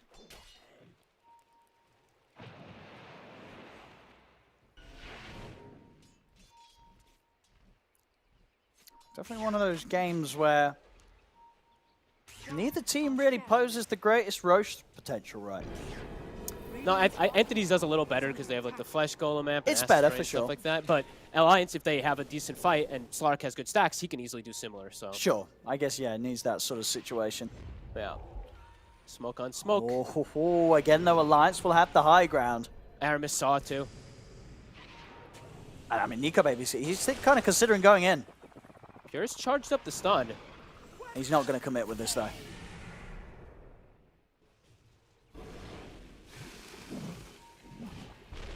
They're going to start hitting Roshan. Okay. I mean, Alliance is definitely going to have something to say about this. It's a lot of spam in the area. The Rockets, It is, yeah. this is the most important kind of place for them. But Pure's ult is out. This is not a thing. And look at bottom. Oh, Weehaw. Oh, is he going to catch him again? Can he actually get him here? Oh my god. He knows that he's just outside the range of the ward. Oh, yeah. oh Just if only he outside the guessed range it. of vision. He could have maybe just guessed for it. Oh, that would have been pretty sick. It was a good heads-up move. He was fast on his way moving down there, but can't quite get the grab. Yeah, didn't want to take the risk to end up revealing from Invis as well, in case there was more behind him. Pure, he's thinking about it again. Also to point out, he does have the Acid Spray talent. So maybe that's also why they want to fight in this Acid Spray that gives them +7 armor. I mean, again, Alliance, they're going to have something to say about this. Or at least they're going to want to try and have some sort of movement here towards this. They don't want to allow Entity to just get away with this Roshan right underneath their noses. Carapace. Well, there's the jump. Pure. He's in this time. The BKB's off in time. Limitless not able to get him with the Dragon Tail before the BKB was off there from Pure. Roshan falling very low. And now no Chemical. BKB on the Alchemist. Chemical Rage down 2. See, the jump in from Nico Baby's going to try and commit for the fight. Pops the Shadow Dance, turns towards Pure, he's in with another pound. Keeps locked down there. Storm's been able to get into the pit though, pick up the Aegis Laguna Blade, finishes the life of Pure. As Katomi on the high ground will be found. A couple of kills for Alliance. They may not have got the Roche, but they're taking the kills and they're ready to set up for another. Limitless. Dragon Tail off to the side, finds Toby. Follow-up Light Strike Array from Weehaw will allow Alliance to get a third. A Roshan completed by Entity, but it's a messy one. They try and force it, and Alliance will make them pay. It's an incredibly messy one. Pure gets caught on the outside. He's like dancing. His Chemical Rage and BKB had already been expended. It's Stormstormer who has to blink in and ensure that he gets Aegis. And now Stormstormer. See if we can finish this off. And he certainly can. Limitless is in. That's the Aegis gone. So the one benefit they got, it gets quickly taken away from them. Alliance, they'll look to try and set up for a second to chance at Stormstormer, and they'll get it. They'll get it. They'll take him down. They'll even be able to find the chase here over towards Fishman. As Nico Baby pounces in, grabs another, keeps those stacks building up. Tombstone to potentially be farmed as well. Alliance 16-7, 4K lead. Yeah, that whole move around the Roshan, even though they got the Aegis, that gets taken away. It just felt like it wasn't completely thought through there, that move from Entity. It felt very forced, right? Like the way that they just were like, we need to get this Rosh. As, yeah, devastating fight. Nico Baby comes in, cleans up heavily, has a full BKB now for the next upcoming fight, too. Yeah. As Entity, this game is feeling pretty impossible. I'm not going to lie. It's this Alchemist versus the World, and it's a Slark who's a pretty good matchup for that Alchemist. Absolutely, yeah. When you sort of start to get ahead, or at least have the amount of farm that Nico Baby is in this matchup, you know, he's going to love that the Alk's the one with the farm. If this Alk lives longer, that's just more stacks for him to build up. If he's even able to live longer, though, because look at Weehaw. He's almost 18 with Aghanims. Yeah, he's crushing He's going to once just again. delete heroes. 7-0-7. They haven't been able to kill him. No, they've just been playing much better as a team overall. What feels like, I feel like Entity's literally like, it feels like they're almost at a rush. Like they're like, we need to do this, we need to do this. Alliance is just like this composed, hey, group up here. They have vision here. Let's smoke, go here. It looks very composed. It's very good to see from Alliance. Stormstormer just hasn't had the chance to shine so far this game on his Tinker. They've had the answers, they've had the catch. Of course, things will certainly be a little different when it does come to Alliance eventually having to push towards the high ground. You know, That's definitely going to be an area where Entity is going to be kind of annoying to push into. Yeah. As for fights right now, though, for Entity, it feels very difficult. It's just they have to still recover a little bit. Stormstormer, what's his level looking? He's very low level, too, right? Yeah, level 14. Hero that kind of relies, especially on team fights, to have that max rearm because of all the buffs that it has received. We'll be able to pick up the speed on pushing these side lanes out, but the Shiva's done. Weehaw, he's got a haste rune and he's got his Aghanims done, so easier ways to catch this Tinker always. They're smoked. Getting the high ground already. Yeah, Alliance want to fight. They'll always want to fight. Their smoke broke and they're like, wait, they're in the pit. I mean, there we go. Nico Baby's in. He gets the jump over towards Toby. See if they can back up Toby, give this Visage a chance to fight. Pure, well, moving on towards the Omni Knight. They've taken down Carlos. Stormstormer, back in towards the pit. They can tackle anything else here, but Stormstormer blown up again by Weehaw and the Laguna Blade. Weehaw keeping his distance, gets caught by a Spike Carapace this time from Kataomi. Alliance with a couple of casualties and maybe more. Weehaw's got the run. His haste is gone. It ran out. An attempt to try and chase this down. Is there any way for Weehaw to make it out of this? Quick kills. She turns to control Pure. Still, zombies, this chase, though, it's so much chase from Entity's lineup that Weehaw will inevitably be found and killed off. Entity finally able to get a team fight back under control. What a crazy, weird fight, the way it says, too. They're in the pit, and they, like, bots into force inside of the pit. Super awkward, but they do get the connection finally on Lina, and they kill the Omni before he gets, I think, almost anything off. I think he's been getting way too free of a game on Ducalis, and I think they're starting to notice. Watch Pure, you'll see in the fight. He puts so much priority to just take out this Omni Knight. Yeah, immediately Blink Concoction. Radiant are scared. And at that point, you know, was sort of that backup gone for Nico Baby. Makes it hard for him to stick around and find all the kills that he'd hoped for. Still looking to fight. Depth Shroud, I think Nico Baby purchased it. Now he has a different... Now they have multiple bailouts to protect the Lina. See Nico. Oh, nice angle on the pounce there. Straight away onto Fishman, but he does get caught by the concoction. Uh-oh. Into the impale, Uh-oh. and the bash, he's dead. The bash! Oh, he's dead. He didn't expect that. He didn't expect that one bit, and now they're probably going to lose more in this fight. Limitless also caught. Oh, boy. He went It's in, flipped. but he didn't get out. It's flipped on its head. This Alk. Yeah. Somehow Pure. Dire's bottom They rallied around him. I can't believe it. I mean, that's going to hurt dying there as the Slark. Oh, he's been having such a free game. Now you're 40 seconds off the map. Entity, they can take control of your jungle. Man, I can't believe that Pure is able to. I mean, the bash. Right? He gets the stun connection, follow up, and then a bash. Yeah, just not able to have that window to get the Shadow Dance off. And did this for the Dart Pack come to an end, or he wasn't able to pop it in time? I don't think he got to pop it. I think he got full sequenced. Yep. A big kill there for Entity. It literally kind of swings the whole game back into their favor a little bit here. Gives time for them to farm. Let Stormstormer chill a little bit. Finish up perhaps that next item. He's got Philosopher's Stone to point out too. This is, it's like the Zeus and Tinker and Lone Druid item if you're a core. The only exceptions.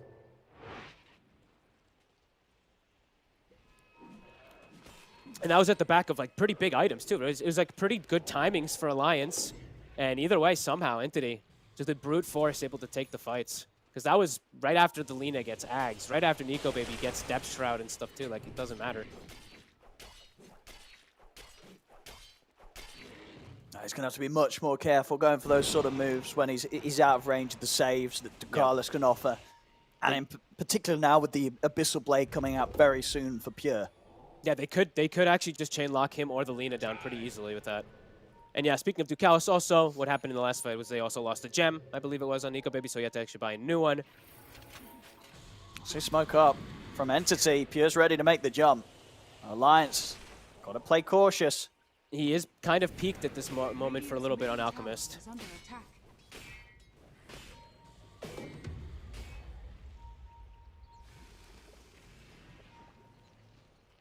Radiant's bottom Not able to go for the jump quite there. Respecting that Alliance have that high ground positioning.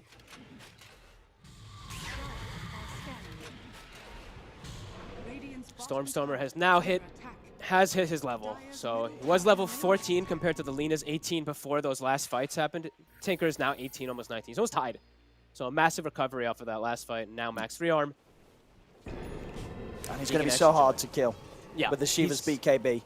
And if you don't kill him, it's just going to be a huge mess in the fight with these Shivas being popped all over the place. And once your BKBs come to an end on Alliance, you're not going to have any sort of chance to escape. That's sort of the main thing, right? If these fights get drawn out, BKBs come to an end, you have to continue to commit if you're Alliance, because you're not running away from this lineup of Entity. No, definitely not. So much chase, so much catch, so much vision. It's also just constant fear now on side lanes. Alliance, both games, they've done a great job, like we mentioned, not getting picked off alone. This is when they really have to think about that, though. The Nyx, the Tinker, the keen convoyance on the invisible Tinker kind of stealthing through. It's very similar to the Visage that we saw with the Aghanims from the last game, which they'll also have at some point soon. So a lot of different elements that Alliance still has to be careful of around the map in the open spaces. And then they certainly are for the most part. Sort of after getting maybe a bit carried away with that dive into the triangle, as a team, they're not being caught by these movements from Entity. And they're not opting to throw themselves into any fights for now. Weeha has hit level 20 now. So another buff up, of course, for the hero. Vambrace, 20 talent, and we've got Flame Cloak. So if they can chain stun people, like almost anybody does still die. Even Pure if they get the initial stuns pre-BKB.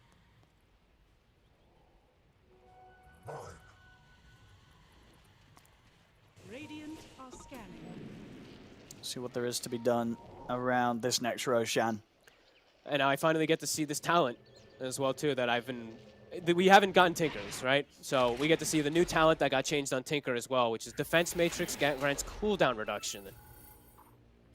Okay. I don't know how to keep up with that one. I don't think I didn't know that was even a talent, I'm going to be completely honest with you, but that seems pretty interesting. Yeah, that's definitely going to change some stuff here. See, we are. Yeah, wait. Oh, what we Doesn't got? that almost makes that's like Chemical Rage is like almost perma if he just throws it. Well, if you do the maths, right? It's not perma, but it's close. Well, let's do the maths. Well, 60-second cooldown. Okay, straight it's up. not. It's 15 seconds. But yeah, 15-second downtime. if he's just throwing it on the Alk. And then let's look at some other hero. I mean, nothing's happening right now for a second. We have Roche Any soon, cool but- spells? What's a cool spell? I mean, even like a Impale. Like, it goes from 14 to like 10, you know? Like, or 14, whatever, 14 to 11. It'll be 10.5, I think. But that's crazy. This is actually, like, everybody, let's say he throws it on all 5 heroes before a fight starts, right? Or 4 heroes, because Tinker doesn't matter. This could be pretty nutty. And the crazy thing is, if you rearm and apply it again, it stacks the cooldown reduction. I don't believe you. Yeah, I'm lying. I don't need But to- you I don't even need to know what hesitate. though? It's one of those things that, I mean, it depends how the coding works. You know, you never know. Yeah, you could give Fishman a 0 cooldown decay. No. See how it kicks off. Nico Baby. They have to be careful how they show these heroes. Weeha and Nico Baby. Sure, they've got Ducalis at the back, always for Heavenly Grace, but Yeah. I'm always a little scared when they're just like walking in and dark pacting waves into a Nyx. Sure, he's got Gem, but still, you know. Entity, feeling strong. And I'm really looking forward actually to see everyone defense matrix before fights start. Jump. Oh, they get the opening stun, but there's the buff. Ducalis, able to give a bit of a chance here for Nico Baby to live. As Nico Baby pops the Shadow Dance, he's ready to turn Toby? towards his target. He'll get on top of Toby. Stormstormer, keep it to the edge of the fight though. The dance comes to an end, but Nico Baby's still fighting strong, building up the stack. Still full HP here in this situation. Pure trying to find a target for the Concoction. He'll get it onto Limitless. The BKB for the DK comes to an end. The stun's out for the Concoction. Limitless turns for the Dragon Tail, trying to survive. He gets healed up as well. Light strike away, thrown up from Weeha. He's caught Pure. Pure goes down.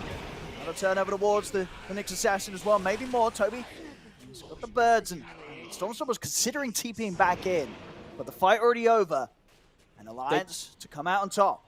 They didn't get the Omni. I think that's going to be something they did it earlier in the Roche area, but this time he just gets full spells off. It felt like no one's really taking damage on Alliance because of it. Even though Entity's like wailing on them, casting spells freely, the Omni just free casts, gets the GA, gets heals, etc. And Weeha can distance himself. Roshan's available. DD Rune as well. No Pure for 45 seconds. I mean, are you buying back to try and take this fight against Alliance? I don't know if they can walk in there. That's a pretty risky move. He's There's got to the go buyback. for it. There's the buyback. Yeah, they want to make sure that Alliance don't get a chance to take this. But Alliance, they'll be happy with that. Absolutely. Forcing the buyback. It was, what, how many buybacks was it? It was like 3, right, from before, too. So now Entity, I guess that's why they wanted to buy back. They have to get the Roche themselves. Nico Baby at the ready. Oops. See what they can do here. There's Entity. Get the Roshan. Dire's bottom tower. And he's just on to Pure. Very important considering he's expended the buyback.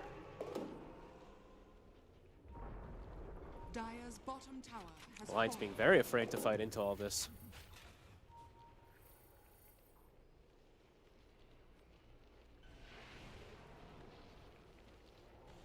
And they'll continue to be so. Oh, there's 4 minutes of age. Well, okay, no, they No, want to they're try ready. and strike. Okay, see if they can take it down twice. If they can take it down twice, he's out of the game for good. Yeah, I mean, if Weeha's ignored in fights, he will kill everybody with this spell build. Oh, Fishman.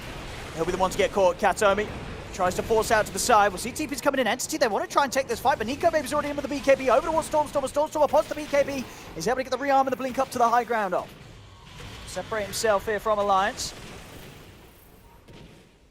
And so they want to get Pure. back in it. Toby's leading the way. Pure was thinking about going for a wraparound, but Alliance, again, it's clustered as a unit. And risky to do so. If he jumps in and dies twice, Limitless. Gonna continue to push in onto the tower. Try and take this tier 2. And again, just overall, just great to see this sort of aggression from Alliance. Middle tower has Knowing that they still have the ability to just be able to push into the faces of Entity, take these towers, despite Entity being the team with the Aegis in their hands. This, like, from the last showing that I saw from Alliance, I'm going to be honest with you, this series looks like a completely different team. Like the macro movements, everything just looks like much clearer understanding of what, and much better like shot calling in games. I've been thoroughly impressed with Alliance this series. Oh, for sure. I mean, you know, so the expectations that people had pretty much in the majority of these series today. I think there've been some, you know, interesting stuff. You know, some impressive things coming out from some of these teams that were expected, and at least in terms of what we know from them, to have some real struggles. That hasn't been the case. As Alliance absolutely having a solid shot in this game too. It's looking very good. I mean, I feel like every single time Entity, they're forcing fights, but they can rarely actually commit forward for this fights because this Omni Knight, this Lina, they have too much coverage. They protect themselves really nicely in the back lines. I think most fights have been like a full duration tombstone as well from the Undying, but it doesn't matter.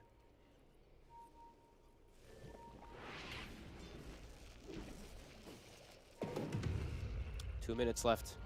Arcane Rune.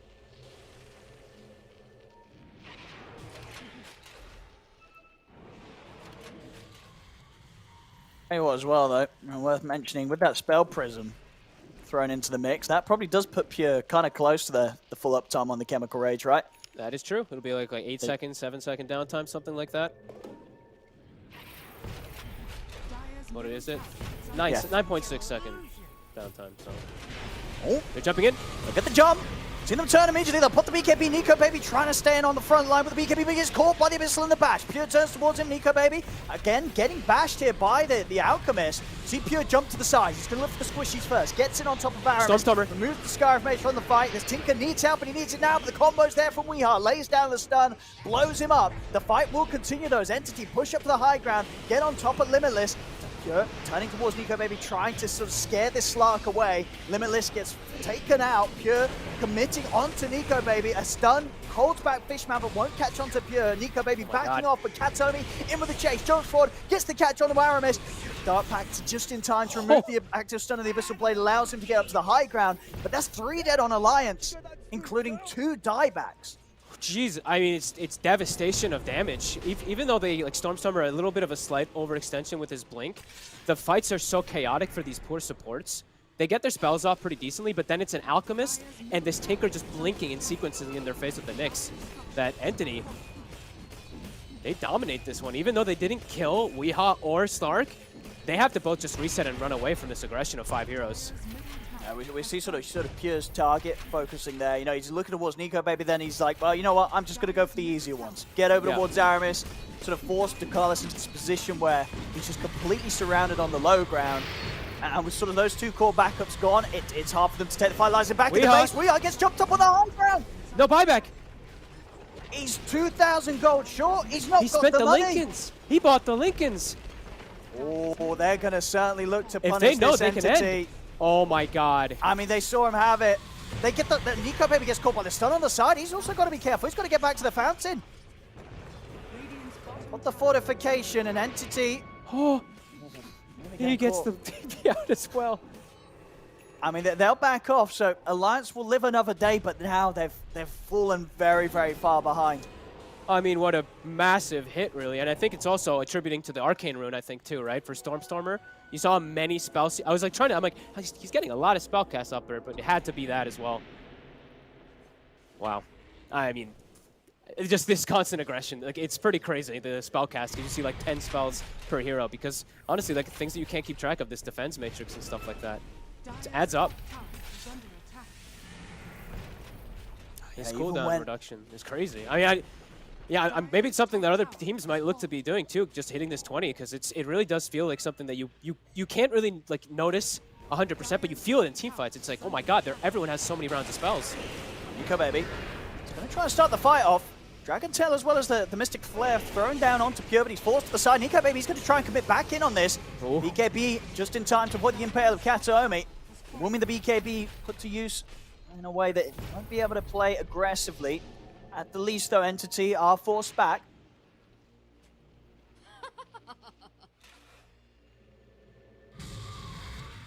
Are now held inside the base Alliance. The pressure, I mean, they're going to easily be pushed with this overwhelming Blink, Shiva's Guard, Dung combo on Stormstormer. Full lens, too. Yeah, I think, I don't know, maybe died on the courier or something like that, but look at his cast range, too. He has the headband, he has the lens, and he has the 25 talent for laser damage.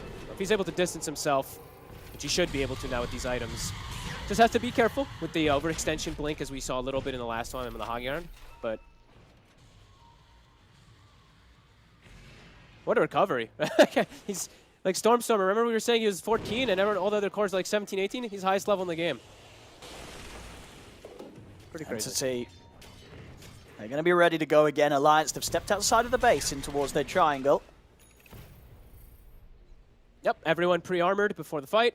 Everyone's got this beautiful status resist plus absorption of damage plus cooldown reduction. Jesus. I mean, I gotta say as well, Alliance, they like to spend the money. Nico Baby and Weehaw, Okay. pretty much 2k gold away from having buyback that would have otherwise been available. This is a risk. He's committed for the full Bloodthorn. If they die here, Oh my, the overwhelming blink on overwhelming blink. Stormstormer. I mean, they can look for the wrap up. Still an immediate blinking reaction. Gets away from Limitless. Still Alliance will attempt to come in, but Nico Baby gets caught in the stun. There's the save for Dakalis. Gives Nico Baby a chance to put the BKB in the Shadow Dance. Turns towards Stormstormer, but Stormstormer puts the BKB blinking off to the side. He keeps the distance. They can't control him. They can't get on top of this Tinker. Jumps over towards Limitless. Limitless surrounded, beaten out by Pure. Katomi will get off the stun in his dying moments, and Stormstormer, he's able to blink away again. Pure goes in. It's going to be a death for Aramis out of the game. Weehaw as well to fall. Again, as I stress, no money for buyback. Weeha's out for 90. I look at the devastation in the fight. This, like, the fight recap doesn't show it for you guys, sadly, but for me it does. 4 lasers, 6 rockets. It actually doesn't show the blinks, but there was 7 blinks I was counting, and then 3. Like, it's absurd how many spell casts he's able to get, and he's the one actually who's addressing those support heroes. They are in full panic and disarray when he's blinking and Shiva's. I mean, what do you do? What do you do There's when nothing you Tinker's can moving do. all around the place? There's zombies, there's tinkers, there's visage birds. Try and jump Visage here, get on top of Toby. Nico Baby, Nico. he's getting bashed, he's getting stunned. They'll force him to safety in time. He'll live. Good God. Yeah, this is insane. There's just so much stuff on in these fights for Alliance that there's too much for them to address. Like this night, the Omni's getting his free casts, but then it's like 4 Blink Daggers and Shivas that come on top of him. And Pure, I think in that whole last fight, he was on top of Weehaw. Even though he was got distanced away, I think by Nico Baby's shard and stuff like that, they got the persist on him. Whew. I mean, and any of these items as well that the cooldown reduction is doing some crazy stuff for. It's only, wait, is it? Oh, and don't even get me. I don't even know about this ability now. No, I'm pretty. This item's insane. It's going to be items This as well, ability's right? insane. I mean, it's items as well, absolutely. Is it? So, yeah. It is, right? Yeah. Let me see what Pure is blinking. Is indeed shout out to the obs, showing off that the overwhelming blinks down to 9.9. Yeah. Indeed, when he's got I mean, the buff. yeah, that's crazy. Wow, It's everything. okay. It's the whole kit. Whole kit and caboodle. All right, Yep. pretty OP talent, I want to say. Support Tinker. I let's mean, go, we're hit 20. definitely I'm playing seeing support Tinker. This is why Alliance banned it in game 1. They knew the potential of this hero, and we're seeing it here. Dire's bottom Doesn't matter if you shut him down early. At least when Stormstorm's playing it, he'll be able to recover. Yeah, he'll knock the cooldowns on BKB down as well, and you won't expect Yep. it, right? That's a crazy talent. Like teams play, especially around like cooldowns of BKBs, and this just breaks it. I mean, I think a lot of as you said, mid players will be looking at this and going, "Hey, you know what? Time to start running the Tinker." Mid Seeing play, what dude, we can do with this. supports. If I hit 20, If I get any support Tinker in my game saying, "Hold on, boys, I get level 20, it's gonna be fine," I'm out of that.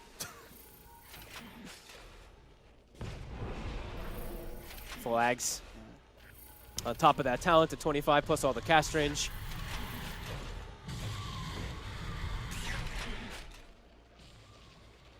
A 31k lead, very much feeling that this one may be over for Alliance. But this one was very different at the way that Entity could just brute force. I mean, the other one, they brute forced into high grounds, but they had this big net worth advantage. This one, Alliance was actually the one with the net worth advantage, and Entity brute forced through them. Anyway.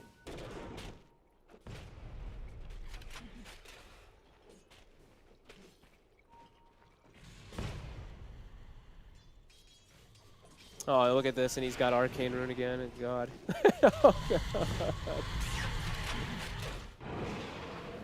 He's going to have Hex ready for the next fight as well, Yeah. Storm. Does he have fast enough fingers? I mean, he's an Invoker player. He's a I mean, he Tinker is. player. We saw in that last fight how they just could not get on top of him. And he knows they're going to be trying to set up in the trees. They'll jump in. Pure get caught in the initial setup, but he's able to put the BKB. He's on top of the Omni Knight, as has Dakalis out of the fight, out of the game. No buyback available on him. Limitless caught up on the sidelines. They just cannot deal with this right now, Alliance. It's far too much. Good Entity, they've got everything plus more ready to throw at them. It's Pure. They'll jump in looking for WEU. They've got the stun set up. They're ready to dive in, past the barracks, in with the Abyssal Blade. They'll take out WEU. No buyback for him. Aramis and Nico Baby getting split apart as there's 4 dead. No buybacks on Alliance. Entity on the verge of being able to close this up, and there we have it. GG is called. Entity will take this game too, and with that, the series, it's theirs. 2-0 against Alliance. Stormstormer found his stride. He wasn't playing into enough of the counters, it seemed like, as soon as he does get those items online. Good lord. Yeah, last few fights was like 11 Shivas, 12 overwhelming blinks. What the hell do you do? Supports just are dead. You can't really play the fights. It's too much. Wow. I mean, a really well-played day from Alliance, though. I do have to give them tons of credit. Entity, this looked like a draft that almost became borderline broken toward these, this level 20 talent, of course. Oh, yeah. But I have to give credit, honestly. I think Alliance might be able to trip up some teams pretty decently because of the way that they are moving around the map as a team. The macro movement was actually quite nice these games. Yeah. And it's just going to be interesting now for Entity as they continue this route in the upper bracket. If you're going up against them, I mean, I got to say, out a lot of the teams, I feel like Entity's probably the biggest nightmare to draft against. Would you consider? Yeah, they're like what the do you do? Tundras kind of in this weird way where they have such a massive hero pool, but each specific player has like 10 heroes that they play super well, and they have all these like specialist heroes. It's a scary team, absolutely. And they piggyback really nice. Wow, voice cracker. They piggyback really nicely off each other. That's what I always notice. Sometimes it's Toby who carries, sometimes it's mostly Pure, but they all play really nicely off of each other. No, absolutely. High variance to what they can do and can do to the top level very successfully. One of the reasons why a lot of people do enjoy watching this team because they're coming up with the new stuff. They're coming up with the fun stuff. Obviously not too much fun for the enemy. This Tinker, if we get to see this again, it's definitely going to be frustrating to deal with. Whether that's going to be to the point where we will see other teams ban the Tinker against Entity, we'll have to wait and see. Well, I don't know if we'll be able to get maybe the brackets on the screen for you, ladies and gentlemen, as that is it for today in terms of Western Europe qualifiers.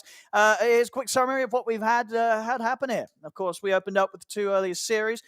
Team Liquid against DGG. They got the quick 2-0, but then after that, things started to get a bit crazier. I mean, Enigma Galaxy, not the start that they wanted. Goon Squad turning up hot today. They slam them down to the lower bracket as they'll be the ones to move on and play against Team Liquid in the upper bracket, Goon Squad.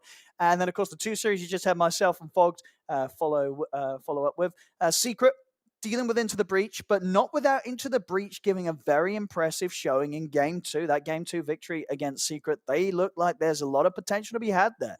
And, of course, in this last series, Entity, they'll get the clean 2-0, but Alliance, definitely, even though the 2 games were losses, they've had a lot of worse losses in the past, folks. As you said, definitely seems like they've stepped it up, and every reason to believe that in the lower bracket, Alliance, they could have a bit of a run. It was, like I said, it was the best Alliance I've seen in quite a long time. Just like, sure, they lost these games, but they lost pretty gracefully. This one, it started getting a bit one-sided, same thing kind of with the other one, but they were fighting, in the last game, they were fighting even at this huge disadvantage, making really nice calls and plays. So, yeah, definitely things to look forward for them. Definitely need to clean things up a little bit, but hey, let's see. I think, like you said, we'll see what Entity's going to be able to do to trip up further teams. And we have a lot of spicy matches coming up, of course, as we saw. So next team that Alliance plays, I think that people were looking at, of course, is Team Bald. So very fun. That's true. That's true. We'll be Team Bold that's meeting Alliance down the lower bracket, and we will get to enjoy all of that tomorrow. So don't miss it. Tomorrow, all 4 best of 3s, as far as I'm aware. They're all the lower bracket matchups. So a lot of heartbreak coming out tomorrow. A lot of goodbyes to be said as there'll be 4 teams meeting the end with a very short-lived potential run in this qualifiers.